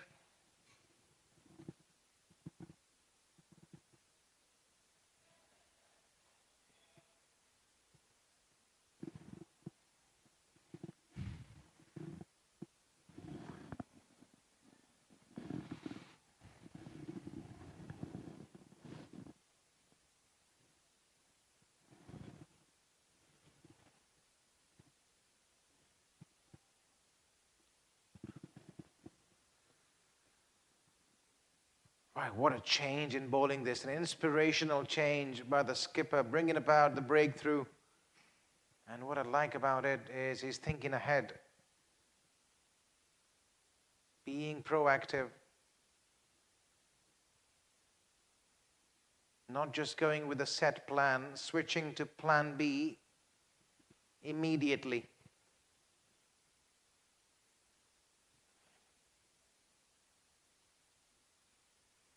New batter at the crease. He gets off the mark straight away.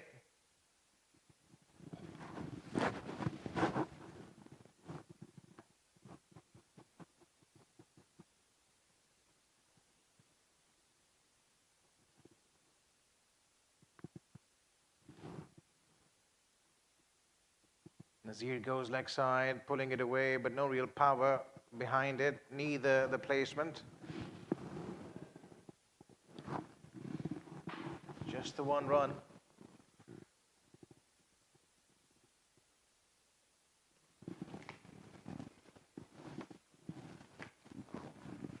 Again, Qatar tightening the screws. Mujib is right on his mark. Bowling tight lines and lengths within the line of the stumps, not providing any room whatsoever. Putting the new batter under pressure. He's only given away 2 runs. He's almost finished with this over. And it's finished with only a single. Qatar pulling things back in their favor once again at the end of over number 4. Bahrain, 31 for 2.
Right, it's a double change then for Qatar.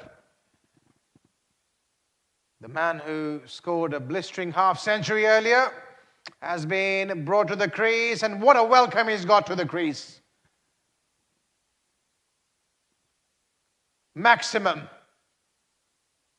Ahmed was given an opportunity, sliding down leg side, and all he had to do was to help that ball on its way down to that deep square leg boundary. A maximum to start. Certainly packs a punch, seems to have a strong bottom hand. Oh, a bit of spin then. Quite an anti-contrast, that ball to the last one.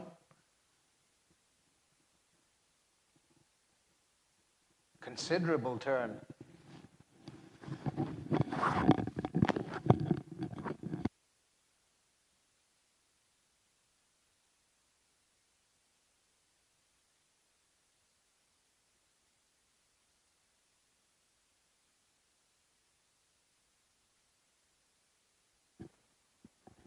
This time he's gone mid-wicket. And there is a fielder and a gun fielder in Mujib station there. They'll keep it down to only a single.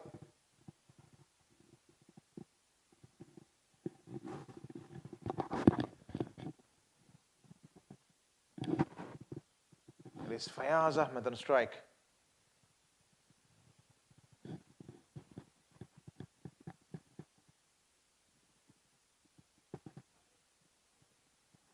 They've got so many utility cricketers in their side, Qatar.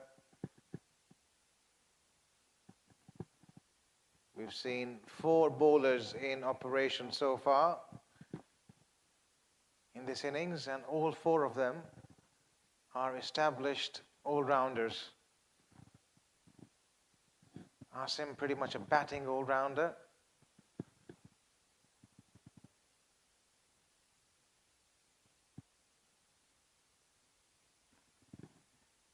Trying to cut that ball too close for that. They might just run through for an overthrow. No. Well backed up. Over number 5 comes to a close. Bahrain are 39 for 2.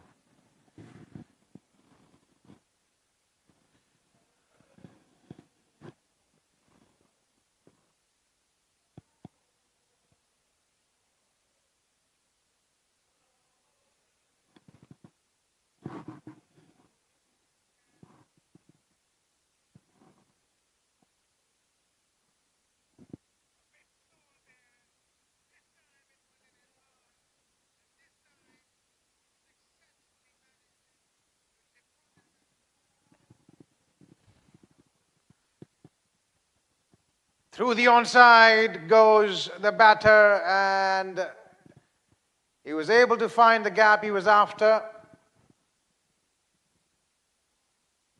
Fayaz Ahmed. And an excellent start to the over. They need at least one boundary and over to keep themselves in the hunt.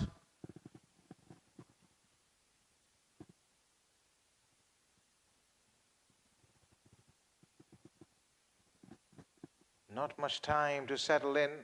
Such is the nature of the T20 game. Every game is, every minute in fact, is an event.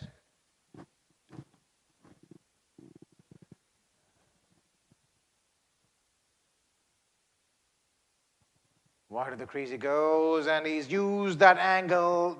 Nazir, once again, using it to his advantage.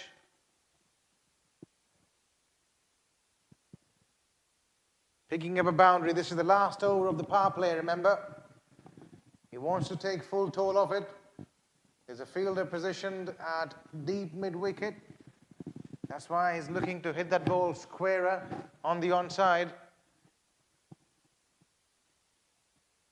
This time he's guided. This is an opportunity. And it's Mujib. He's not going to drop that. 10 times out of 10.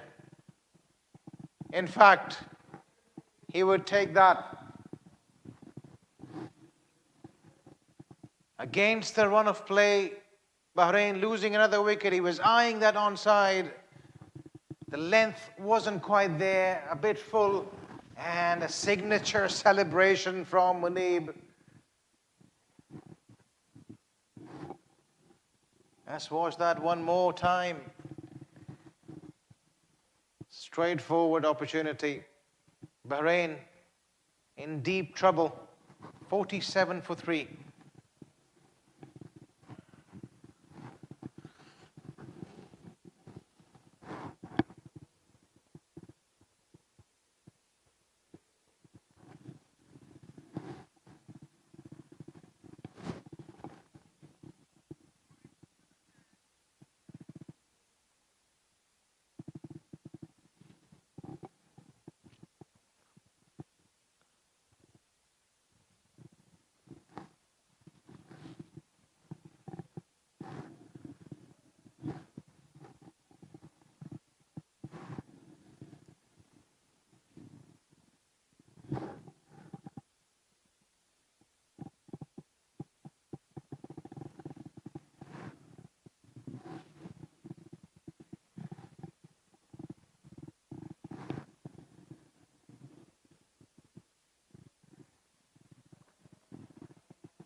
Second last ball of the over coming up. Nicely played and equally well fielded.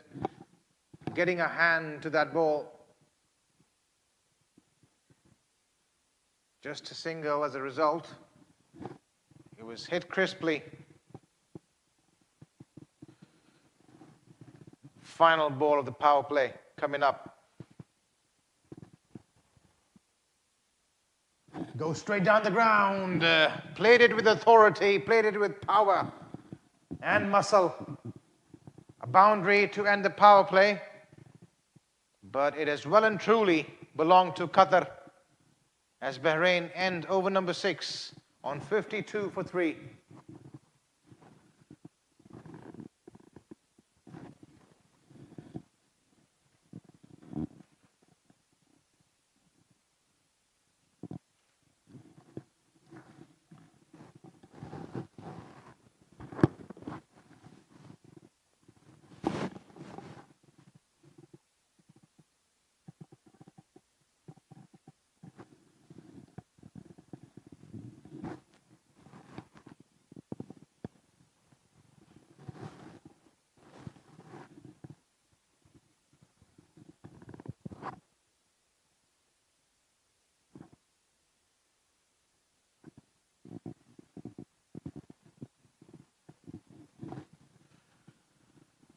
Right, more spin from Qatar then. After the opening fast bowler, you spin, all spin. That's probably the mantra they're trying to use here. Spin to win. Well in control of this game. They've hit the right areas. so far, picking up early wickets. Getting top 3 back in the hut. Nicely played by Ahmed through the offside, crisply timed all along the carpet. They're trying to keep up with the required run rate. This is still a very good surface to bat on. Runs to be had if you apply yourself.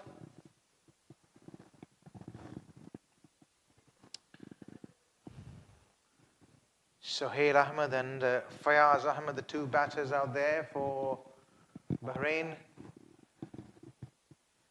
They're looking for a big partnership between these two. A diving effort. They're running back for the second. The first one was quick. The throw is in. And they managed to get to rather comfortably in the end. So 6 runs of the over so far. Sohail Ahmed showing some intent. Ideally, they'd want to be around that 100-run mark at the end of 10 overs. Mirza, though, he's very, very proactive and always thinking ahead of the game. Once again, chatting with his bowler.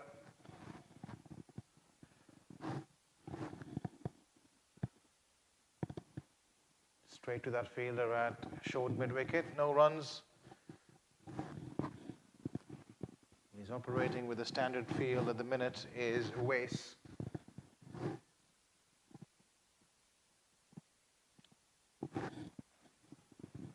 Long on, long off in place. Deep mid-wicket. Deep backward square leg. And deep cover. The 5 fielders outside the 30-yard circle.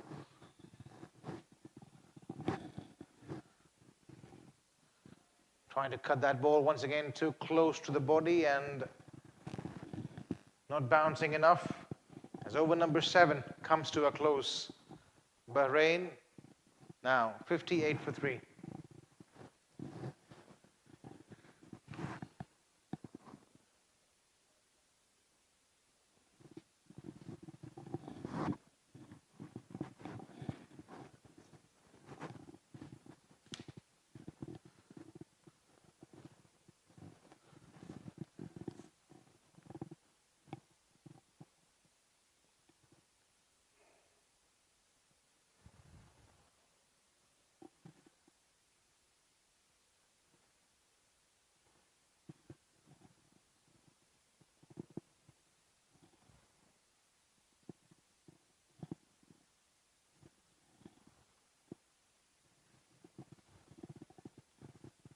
Mujib to continue his spell. He's into his 3rd over. He's picked up 2 price scalps. He's looking for another one. Cut fiercely. Extremely well fielded.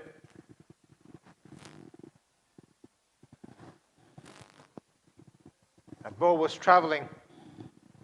Did well to get his hands to it.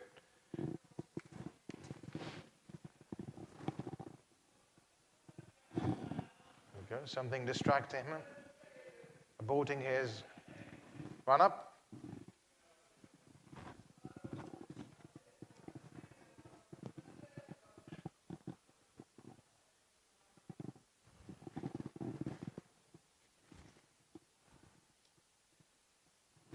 Driven away. Played to the left of the fielder, allowing him to get through for a single.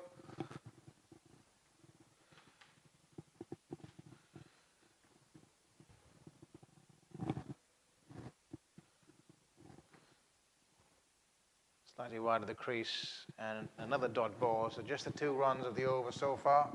Required run rate climbing. It's gone over 12 for the first time in this game.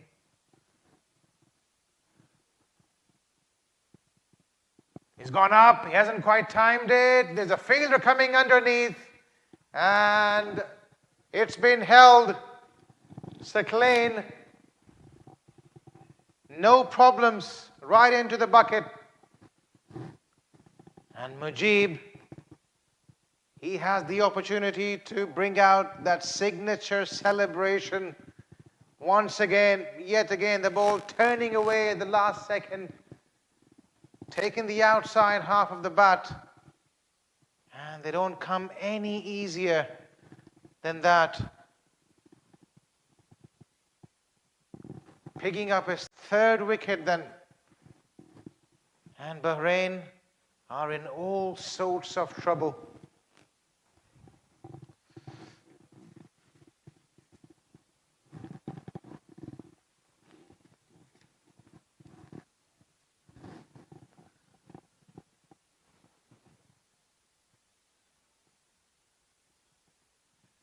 The new batter in, A.B. Nasser, played magnificently well yesterday for his half century.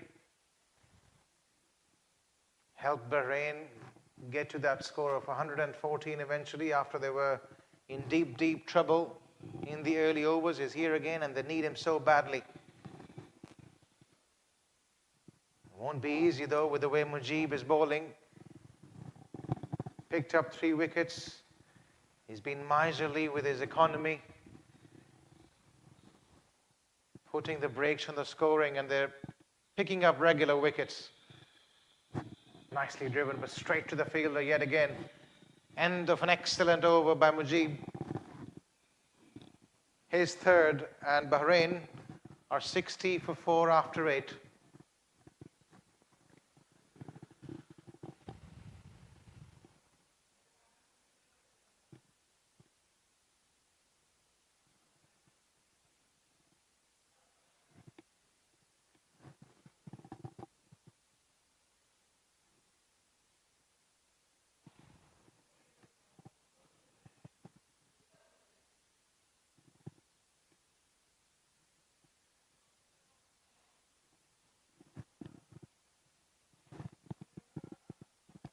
Ways to continue.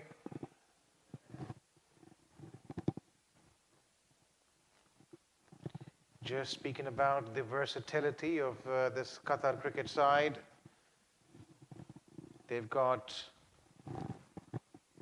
a range of bowlers up their repertoire. Left arm spinners, fast bowlers. You've got the likes of Shariq Munir, the captain himself, Mirza. Both of them have the ability to move the ball both ways. And then the spinners, Mujib, Uwais, and Asim, all capable of not just spinning the ball, but also hitting the right lines and lengths. He's tried that on a few occasions, has Ahmed, and finally able to thread one through that gap between deep backward point and point. A much needed boundary for Bahrain. Cut. That was a razor sharp cut. Wouldn't really mind it Uwais though, because he's flirting with danger with that angle coming back into him. There's every likelihood of one staying a bit low perhaps, and the batter chopping it on.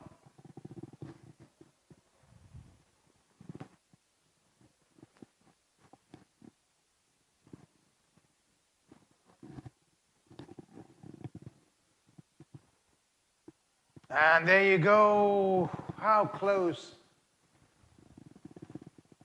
Agonizingly close to the stumps.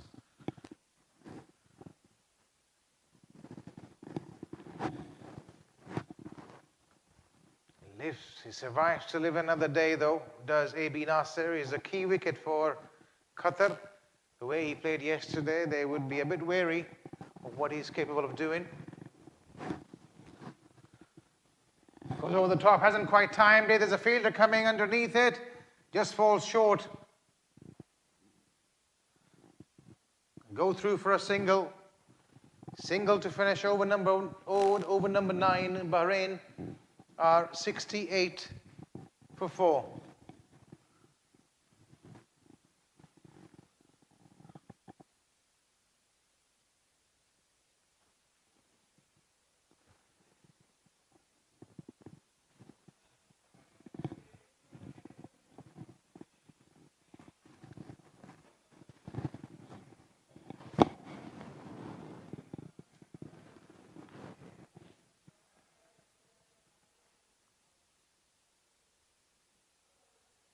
It seems with that over, they're taking early drinks.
Welcome back after the break. The first half, almost the first half.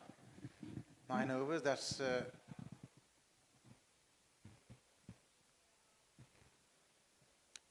pre-drinks time that we had, comfortably belonging to Qatar.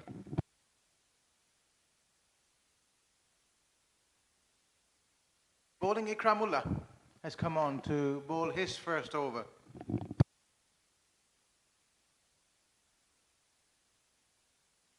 Last bowler.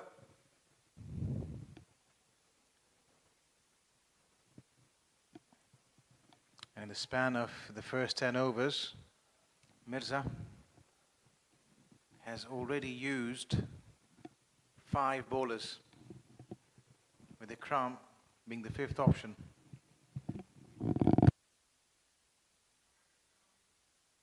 For a run out, but the umpire, Mohammad Naseem, ruling it in favor of the batter.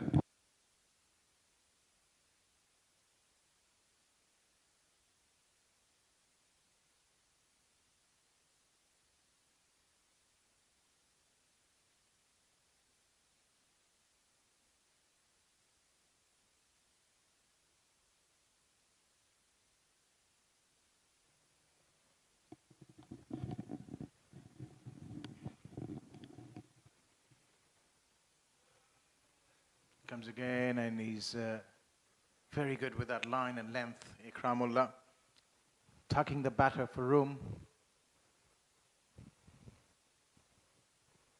Again, another all-rounder that Qatar has. Seems that they're building this team around a bunch of utility all-rounders.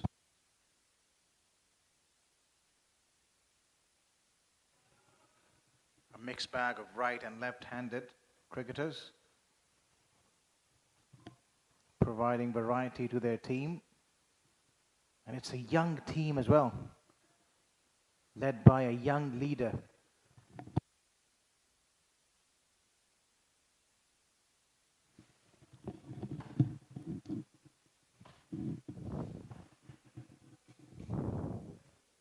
Exuberance of youth.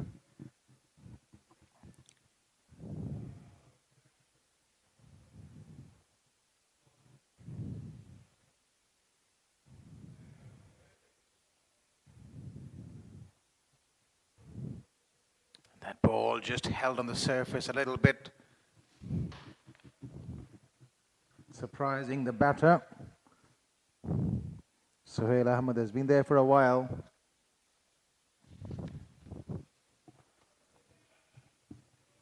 Another excellent over for Qatar so far, only the 3 runs coming off it. Bahrain considerably falling behind that required run rate now, almost 14.50, 14.26 to be precise. And again, bowled hard into the stumps, into the wicket rather. Just a single, no damage done. And at the halfway mark, Bahrain are well and truly on the back foot. 72 they are for 4.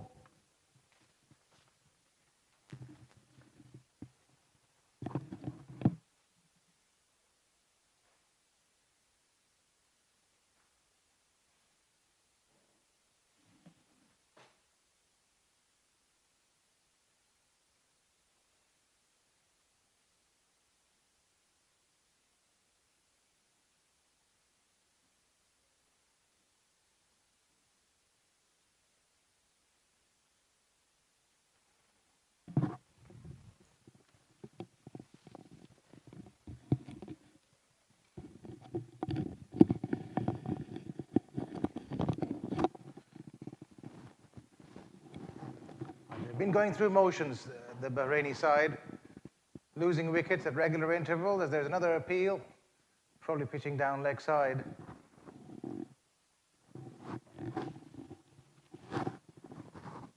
They're going nowhere with this innings. And one just wonders if they are to die, why not go down swinging?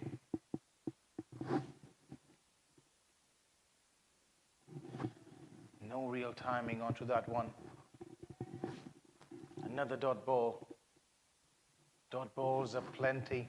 We saw in Qatar innings, which was an absolute anti-contrast to what we're seeing here. Rotation of strike was top-notch. Boundaries at regular interval. Had all the right ingredients for perfect T20 innings. Bahrain has been far from that, doing all the catching up right now.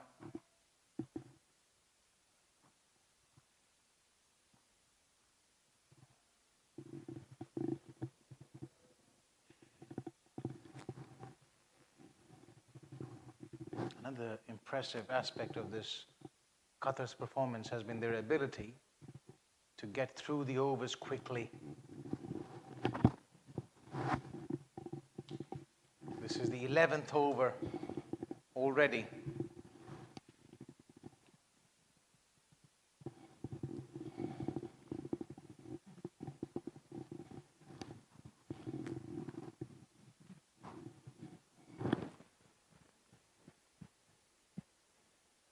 Required run rate for the first time, climbing up to over 15 runs and over, with Bahrain having 6 wickets in hand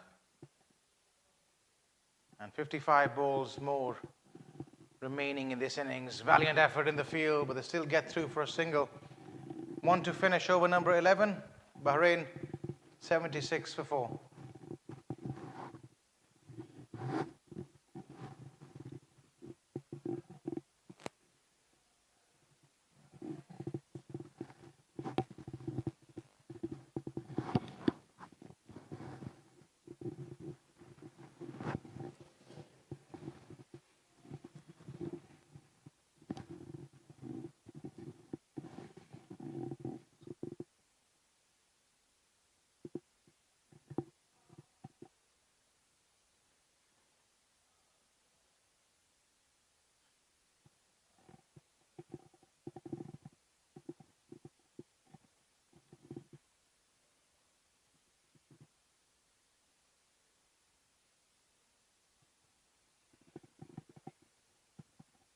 Ikram now coming to bowl his second over.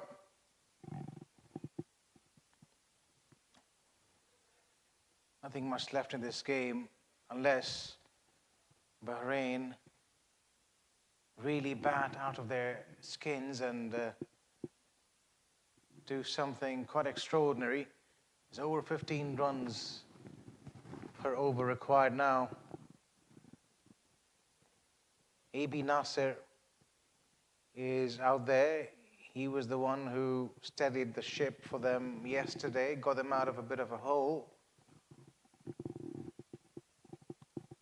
And all of their hopes rely on him to deliver.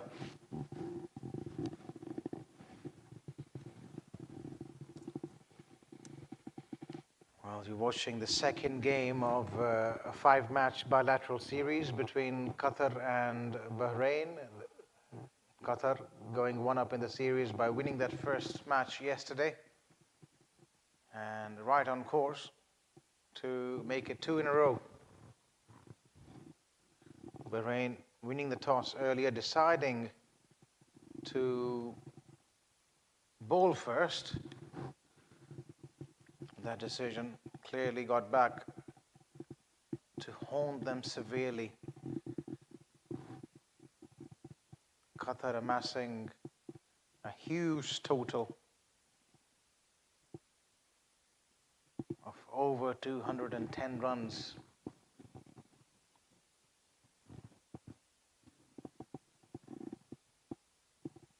And here they are with their reply. Going nowhere really. And against the run of play, finally AB Nasser managing to get a boundary. Wasn't an easy shot to play, had to keep his balance. Wasn't that short either, that ball. But the key to that shot was his balance and the fact that he was able to pick the ball up early. Crucial to playing a pull shot.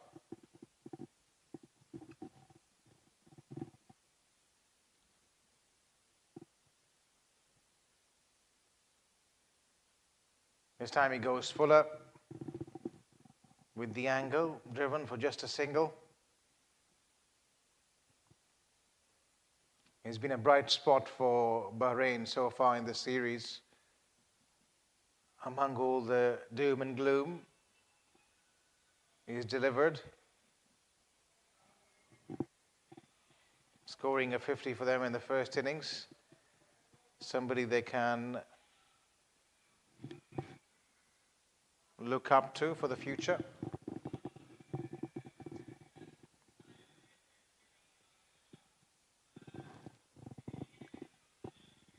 Last ball of over number 12 coming up.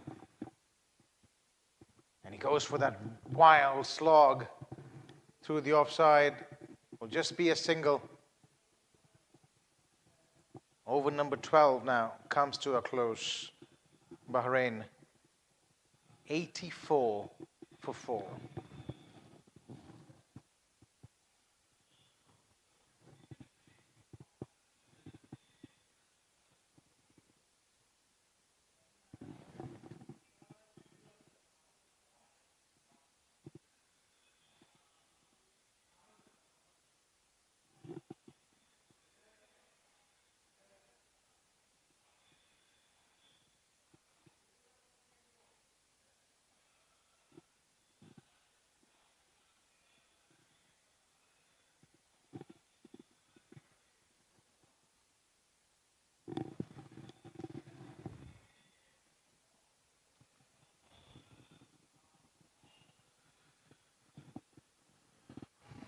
of this second T20 internationals being played between Qatar and Bahrain on this beautiful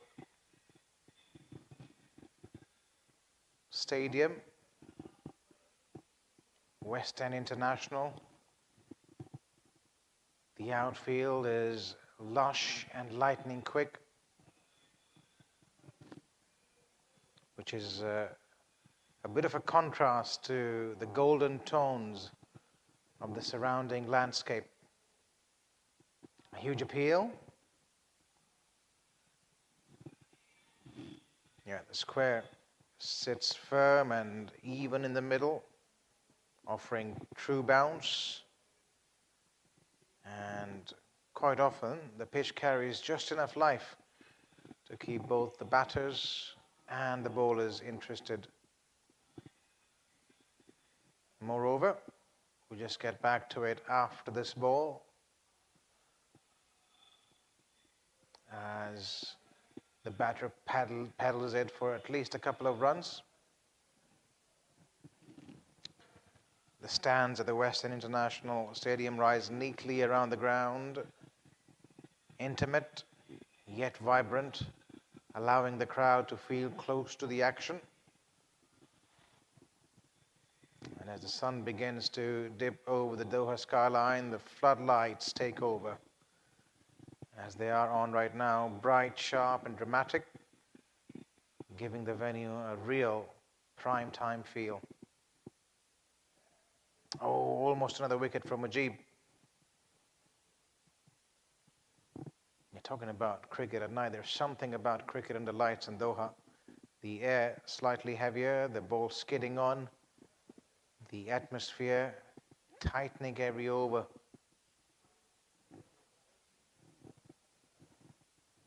It's certainly a ground that rewards discipline and punishes hesitation.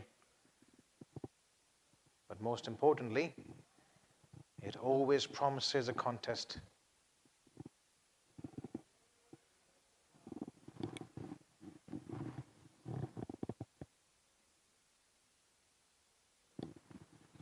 With the last ball of over number 13 coming up. Another single to finish. 13 done. Bahrain are 90 for 4.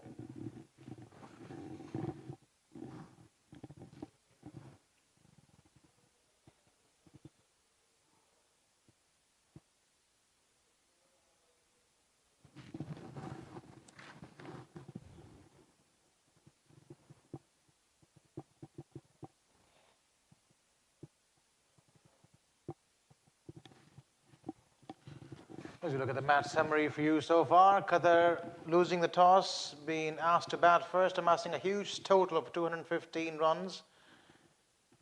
Lianage, the star of the show, scoring 82 runs. He was well supported by Asim before he decided to take the matter into his hands, scoring 67 of just 39 deliveries.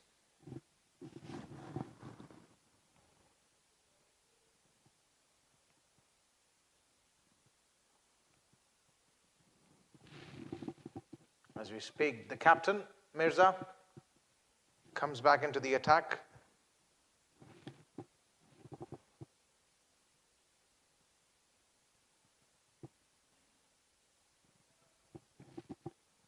This is his second over.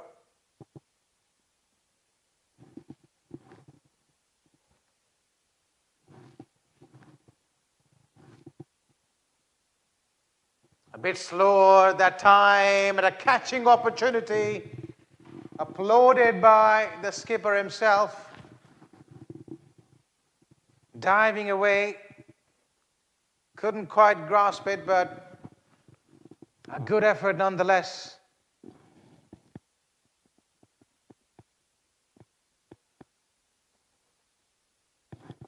As we look at that again, he was running in, came at a comfortable height, but probably losing it in the light somewhere.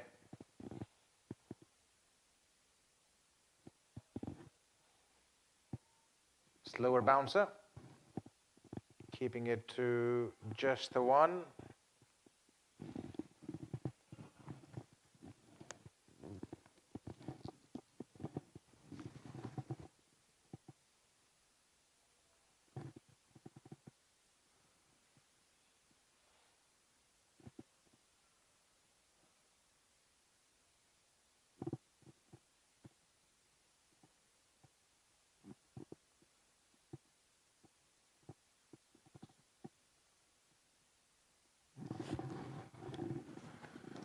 Bit short, it's gone down the ground. AB Nasser has got a good piece of it as well.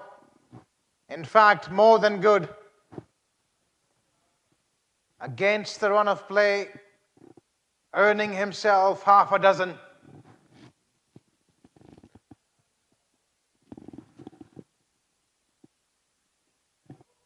Have a look at that again. Short, and is very, very strong off his back foot.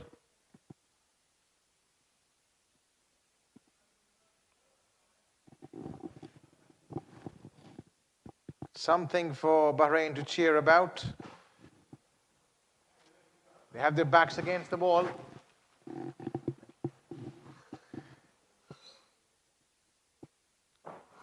Once again, goes onside. He is struggling with his leg, I think, limping through. That's not good news. He's one man in form for them.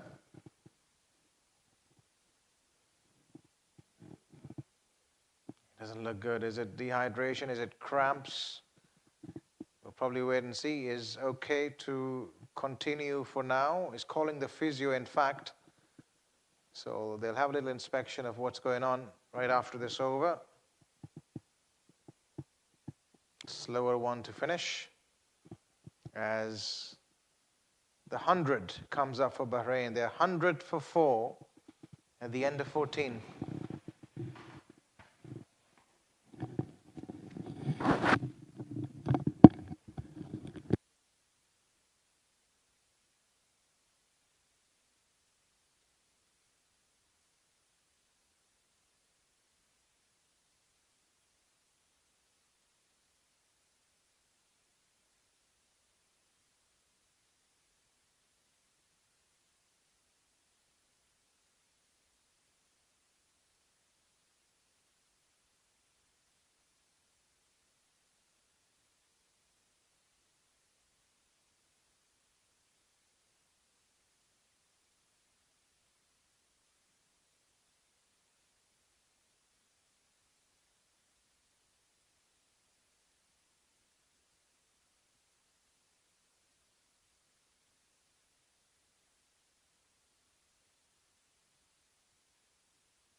Right, Sohail Ahmed has been the lone warrior so far for Bahrain, batting at 26 of 27.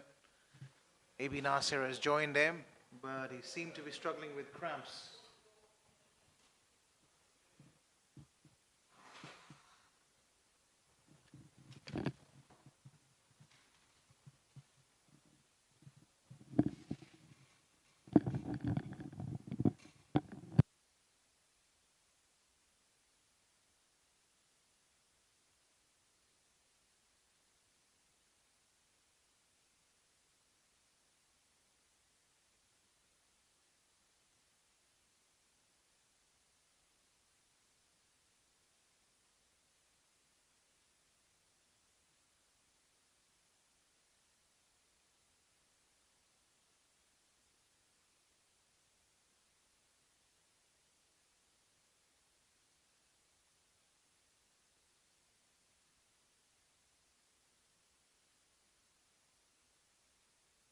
Down does Ahmed, and does so with devastation. What a strike. Taking the bowler on, and he had an excellent piece of it.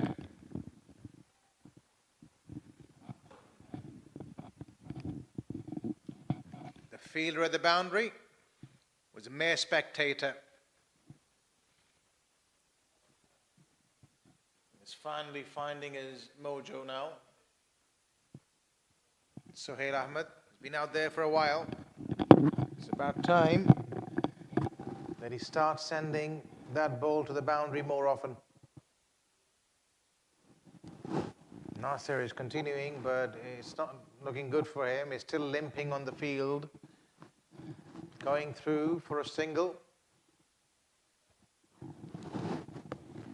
This might as well be the final throw of the dice for Bahrain. They've got to go all-out attack. Cannot afford to wait any longer, so something's got to give. Either a few boundaries or a wicket. He finds the gap once again, but the fielder is quick enough to run across the turf and prevent it from going over the boundary. The onslaught is on. They've decided now that they've got to go for absolutely everything. Nicely bowled within the line of the stumps, making that front leg of the batter work a little. Realizing that he's not feeling comfortable there. I think it seems like it's cramps more than anything serious. That's why he's continuing, making room for himself on that occasion. Sohail Ahmed, just a single though. A 6 and 5 singles of that over. Here's a look at the wagon wheel of the Bahrain side. Nothing much in that area through long off and mid off. I've heavily favored that onside, as often is the case with T20 cricket. A few skyscrapers as well. There are a few at the West Bay, a few here as well, and those worms, the Bahraini worm is choosing its own track, and it's inversely proportional to where the Qatari worm was going. There you go, the run rate as well. Well below par at one stage. The Bahrain run rate was higher.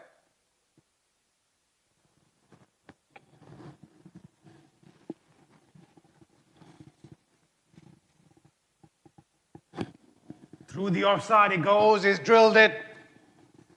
He's absolutely smoked it. Stand and deliver. Well, it's important they don't give up the ghost yet. Still 5 overs to go. Try and get as close as possible to that 200 mark. Carry some confidence. They'd been jolted badly, understandably, after that previous game.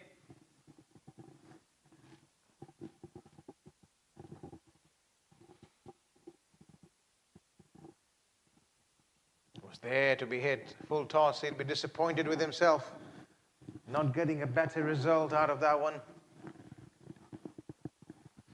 Sohail Ahmed.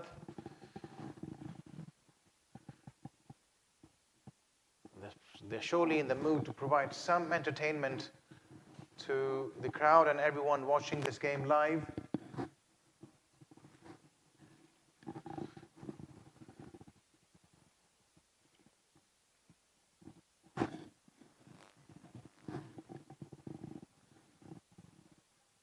Comes Asim again. It's been played straight down the ground. Only a single. It's a humongous ask. 27 balls remaining, 99 runs to win. Will take something extremely extraordinary. Bowling it from behind the crease there, Asim.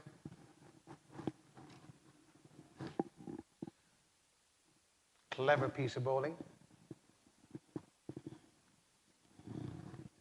They've got 3 men on the offside and 1 at fine leg inside the 30-yard circle.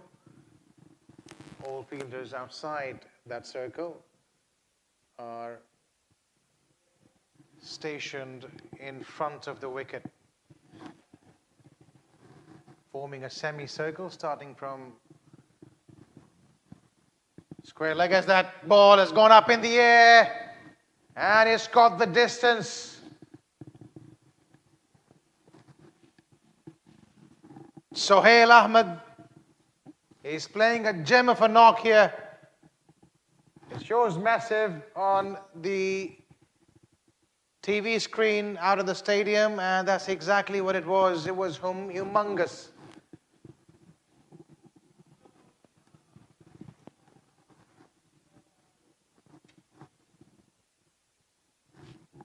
Last ball of the over coming up. He goes back once again, looking for width. Asim that time was a little faster. A dot ball to finish. 123 at Bahrain for 4 at the end of 16.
And brought into the attack. He bowled 2 overs to start with, was a little bit expensive, particularly with extras, losing his mojo.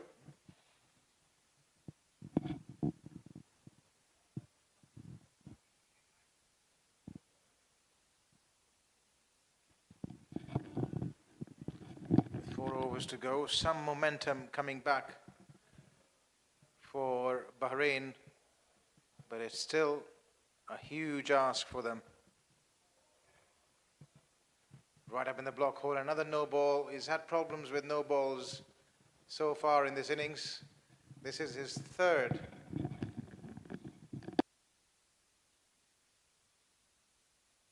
Of rhythm tonight.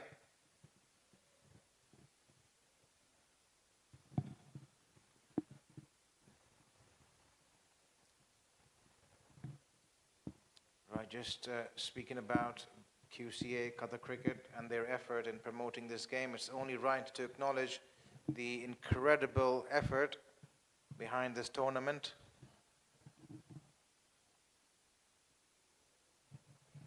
Under the guidance of Mr. Khalid Al-Subaidi, the CEO of Qatar Cricket Association. Cricket in Qatar is growing stronger every day. Not to forget the president as well, Sheikh Abdulaziz bin Saud Al Thani.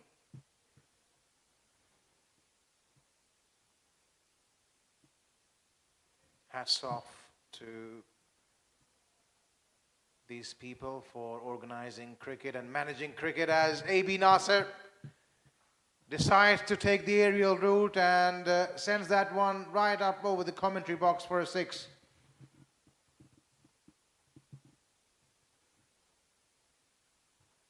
Something for this crowd to cheer about.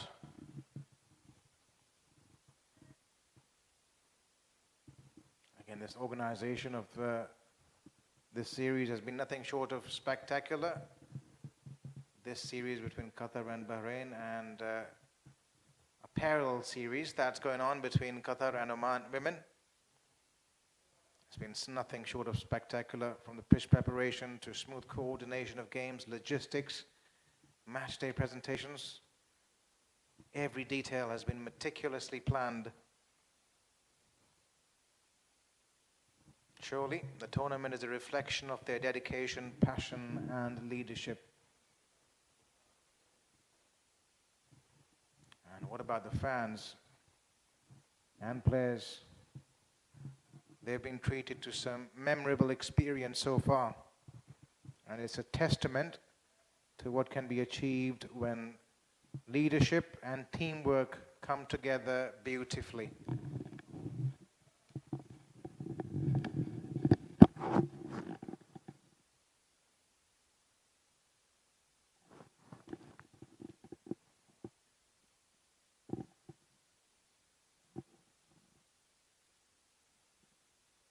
Digging it out, playing it to deep point, Asim, just a single.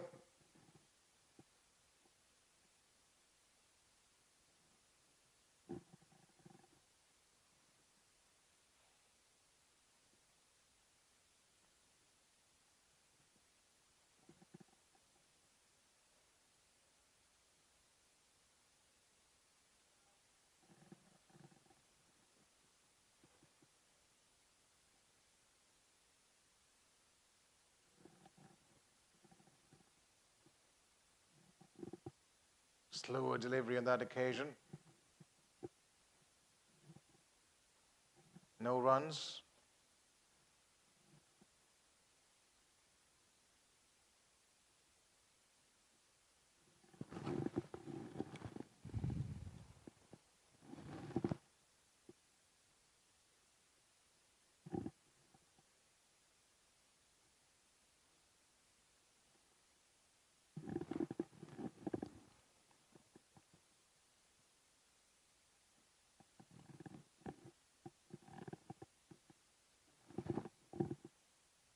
Another slow delivery.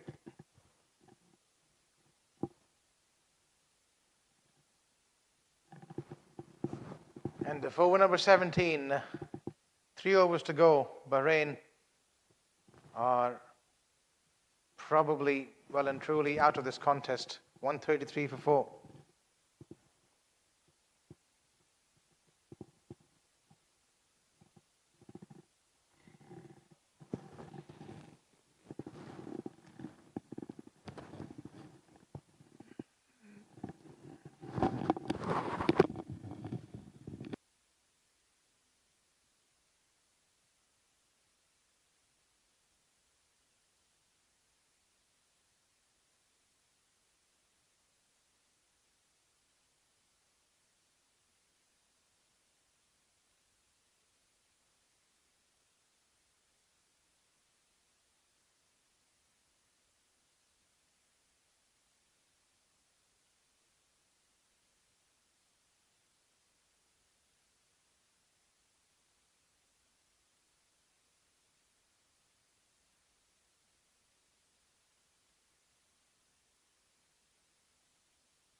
Crown coming on to bowl the 18th over. And it's mere formality now. The required run rate well out of equation, with Bahrain requiring 83 runs of 17 deliveries. And the last time that happened was probably never in an international game. It's been a complete performance by this Qatari side.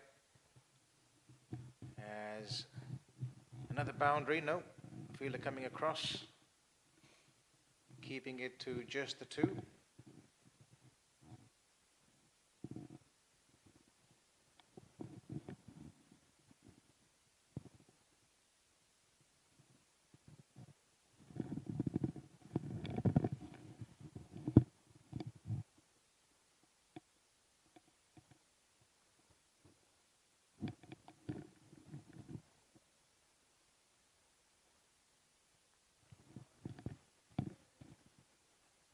Comes Akramullah again wide of the crease, right up in the block hole, keeping it to just a single.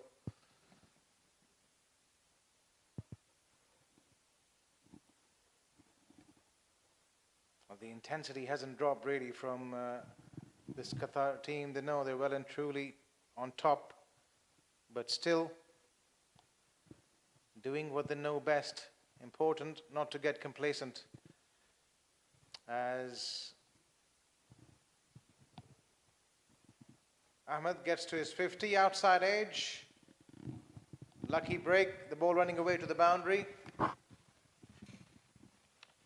runs, maybe too little too late. But they're having a bit of fun, these two batters out there. Sohail Ahmed getting to his 50 in the meantime. Having a 40 balls. Probably not the strike rate that was required.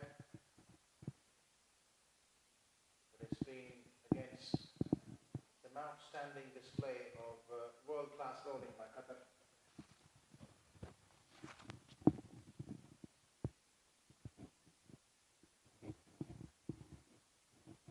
Another single.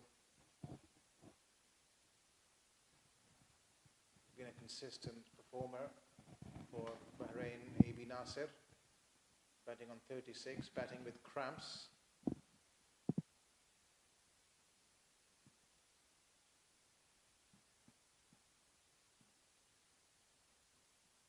They need a 6 almost every ball now.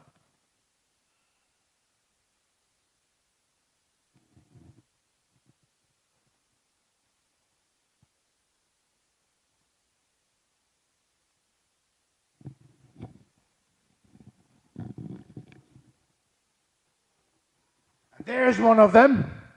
High, handsome, and into the crowd.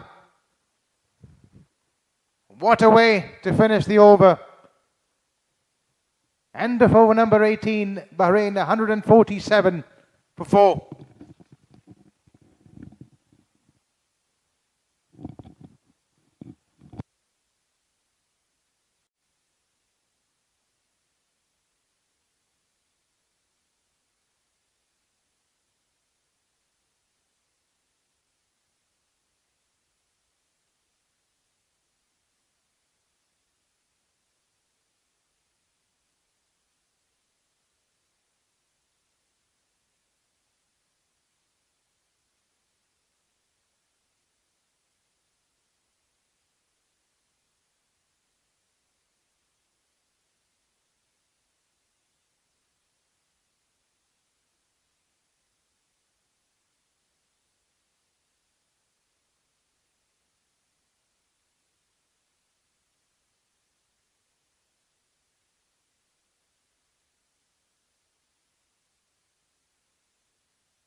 Captain returning for his 3rd over.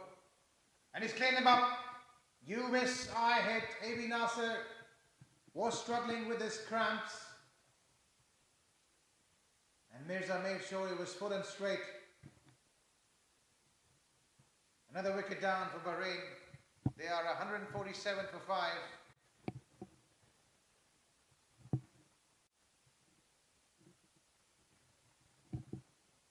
The replay is loading.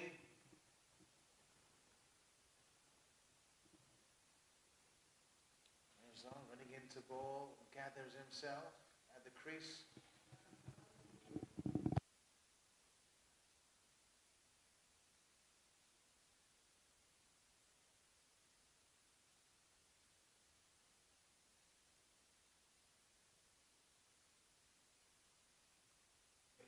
Hitting top the bails.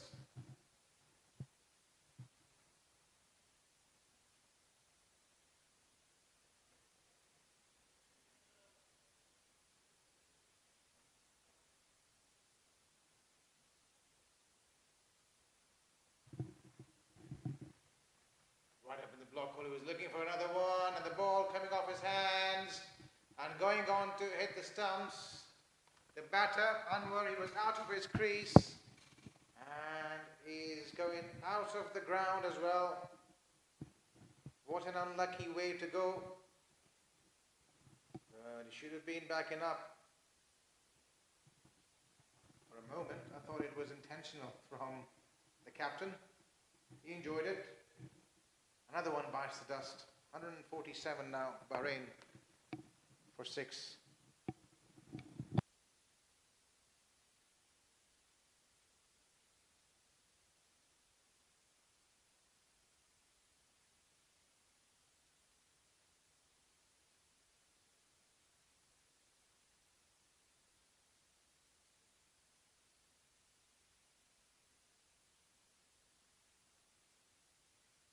It straight to the fielder though.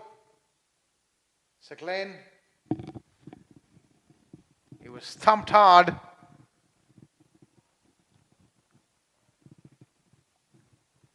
Life given to the batter. As we look at that replay once again.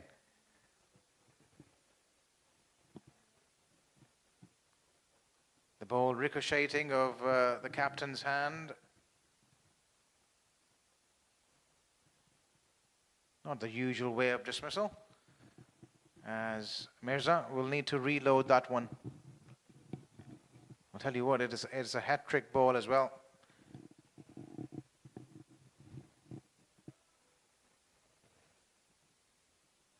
It's a team hat-trick ball for sure.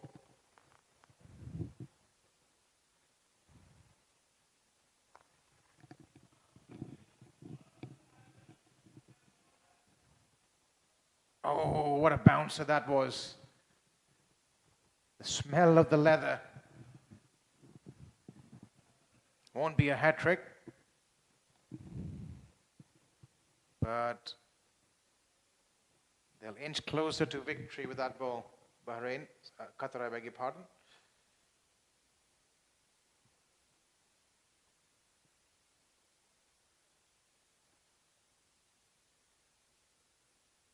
Slower delivery, they'll go through for a single. Just a single.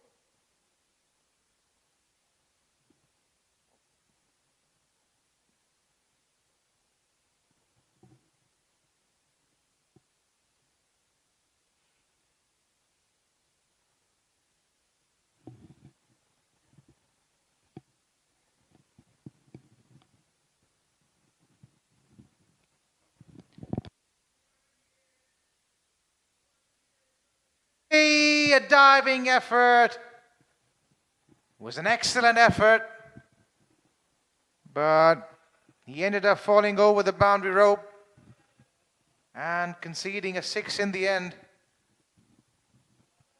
Some late fireworks then from Bahraini batters. 156 they are with 1 over to come. It's a difficult chance. He was close to that boundary rope, kept his eyes on the ball for as long as possible. But in the end, just falling over that boundary rope.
To finish the proceedings for Qatar. An impossible task of 60 runs to win in the last over.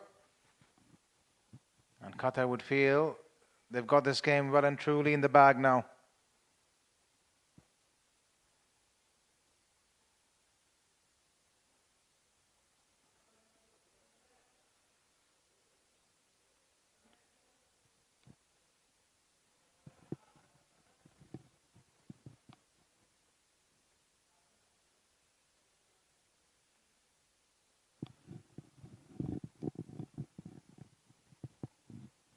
Inside edge going through for a single. Rizwan Butt.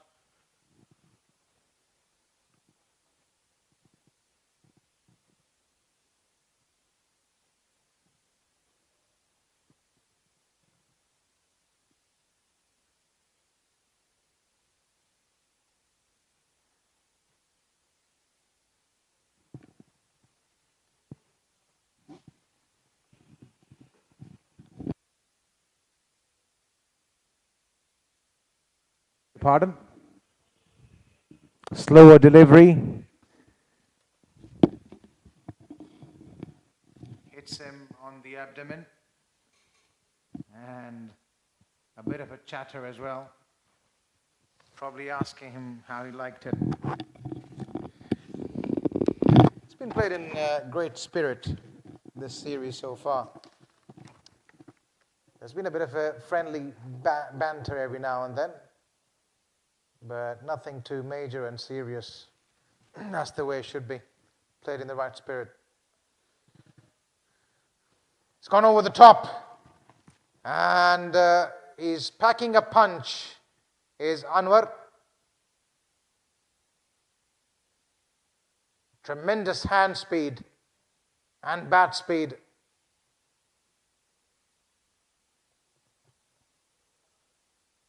Some late fireworks then from the Bahraini batters. They'll have lots of questions to answer in the next game though. Almost 2-0 down in the series, with 3 more games to come. We'll have to regather very quickly. What a comeback from Ikram, right up in the block hole, the very next ball. Beating the batter, all ends up.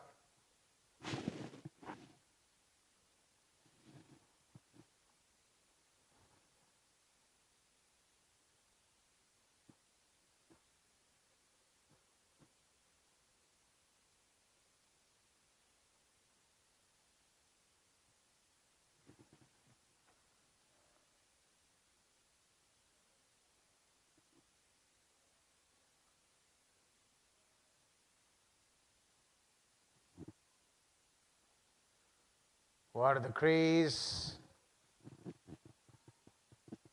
He hits it down the ground, coming back for the second, and a befitting end for Qatar. The umpire signaling that as out, I believe. And a cherry on the topping. What a performance this by Qatar. Comprehensively winning this contest. They're second in a row, and they're on the move, on the charge. Have all the boxes ticked for them.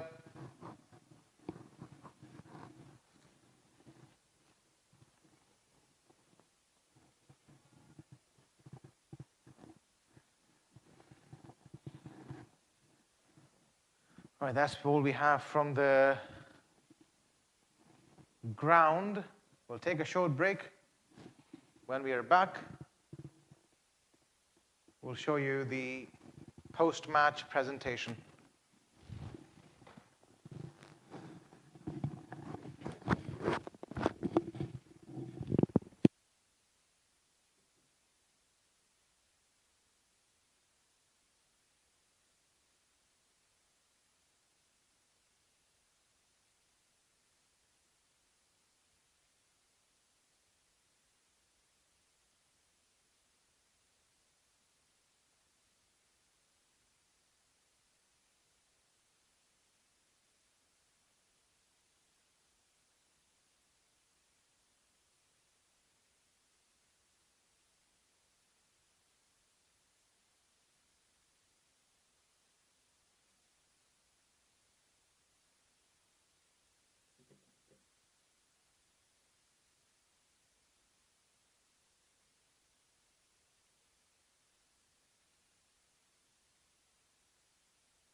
This post-match presentation of Game 2, Day 2 of this bilateral series between Qatar and Bahrain, and Qatar once again living up to the expectations, losing the toss, were invited to bat first, and how well did they bat in the first innings, scoring 215, amassing a gargantuan total of 215 for 5, and that pretty much set the tone for the match. Bahrain in reply tried hard but were bundled out for 163 for 7. So an excellent performance. Qatar winning this game once again quite comprehensively. Could I please call upon, on that note, the captain of Bahrain team, Ahmad, to please come forward and have a few words with us? Well, once again, not an ideal day for you. Two games, 2 losses. Where is it going wrong? Well, another tough day for us. We could have chased this total, but unfortunately we lost early wickets, which made the big difference. But 3 matches left, we'll come back stronger. Do you think it's more about the coping with the skills of the Qatari bowlers, or is there anything technically that's going wrong in the camp? No, nothing. Like that. We are just struggling. But we will come back. All right, all the very best for the remaining games. Thank you. Could I now please call upon the captain of the winning team, Mr. Mirza Beg, to come forward and have a few words? Mirza, they say winning is a habit, and you're absolutely making a habit out of it. What would you have to say? No, we are actually playing really well at the moment, and we are executing our plans. And obviously, we have the home advantage as well. Bahrain side they are playing well, but it's just that our players are coping up to it and adjusting really well. And that just shows into the innings that putting up a 216 target on it's not shorter boundaries, it's really huge boundaries. And Imal and all the other batsmen with Asim, they put up a great start and then setting the tone for us to go hard at the end. And Mirza, a lot of people are saying it's a combination of skill as well as strategy. The way you're managing your troops, your bowlers, you're being quite proactive as well. We saw how you introduced spin in the 5th over, realizing the pace was probably going for some runs. Yeah, we have a good bowling attack as well that we can have. We have the what do we call backing of the spinners as well, that they can bowl in the power play, and they showed that today. We, like in the last match, we had to go with 6 fast bowlers in the start, and now when the fast bowlers went for it, the spinners came and did the job for us. Extremely well played, Mirza, and we wish you all the best for the remaining games. Thank you so much. Ladies and gentlemen, now time for the player of the match. There were some notable performances from both sides. We had Sohail Ahmed from Bahrain scoring 56 runs of just 41 deliveries. We had Asim as well, who partnered up really well with Imal, scoring 67 of 39 deliveries. But it was one man who clearly stole the show today for Qatar, and helping his team to amass a massive total of 215 runs. Can I please call upon the man of the moment, the proactive player from Qatar, Mr. Imal Lianage, to please come forward and receive his man of the match trophy. And could I also please take this opportunity to invite Mr. Abdullah Hussein Al-Marri, Director National Team and a board member, to come forward and present the Man of the Match award.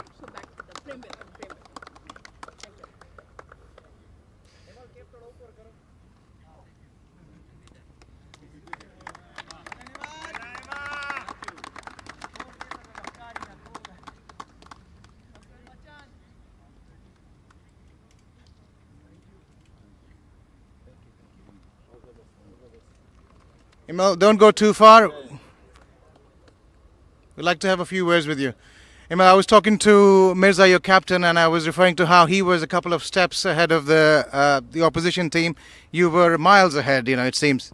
Yeah, I think we had our preparation really done well.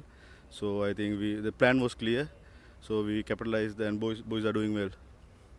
Okay, and tell us a little bit about your game plan, because we realized how you change guards during the innings, based on where you think the bowler is going to bowl. For example, you played one shot down the leg side after having played a shot through the offside. Was it intentional or coincidental? No, it's intentional. I'm always trying to, disturb the bowler and his line and length. And I know it's a pretty good wicket. So, if you trust well, you can have the runs wherever you want. Well, we certainly saw that in action, and all the very best for the remaining games. Well played. Thank you very much. There you have it, ladies and gentlemen. ML. the man of the moment. Right, that's all we've got from the presentation ceremony for tonight. We'll see you again, same place, same time.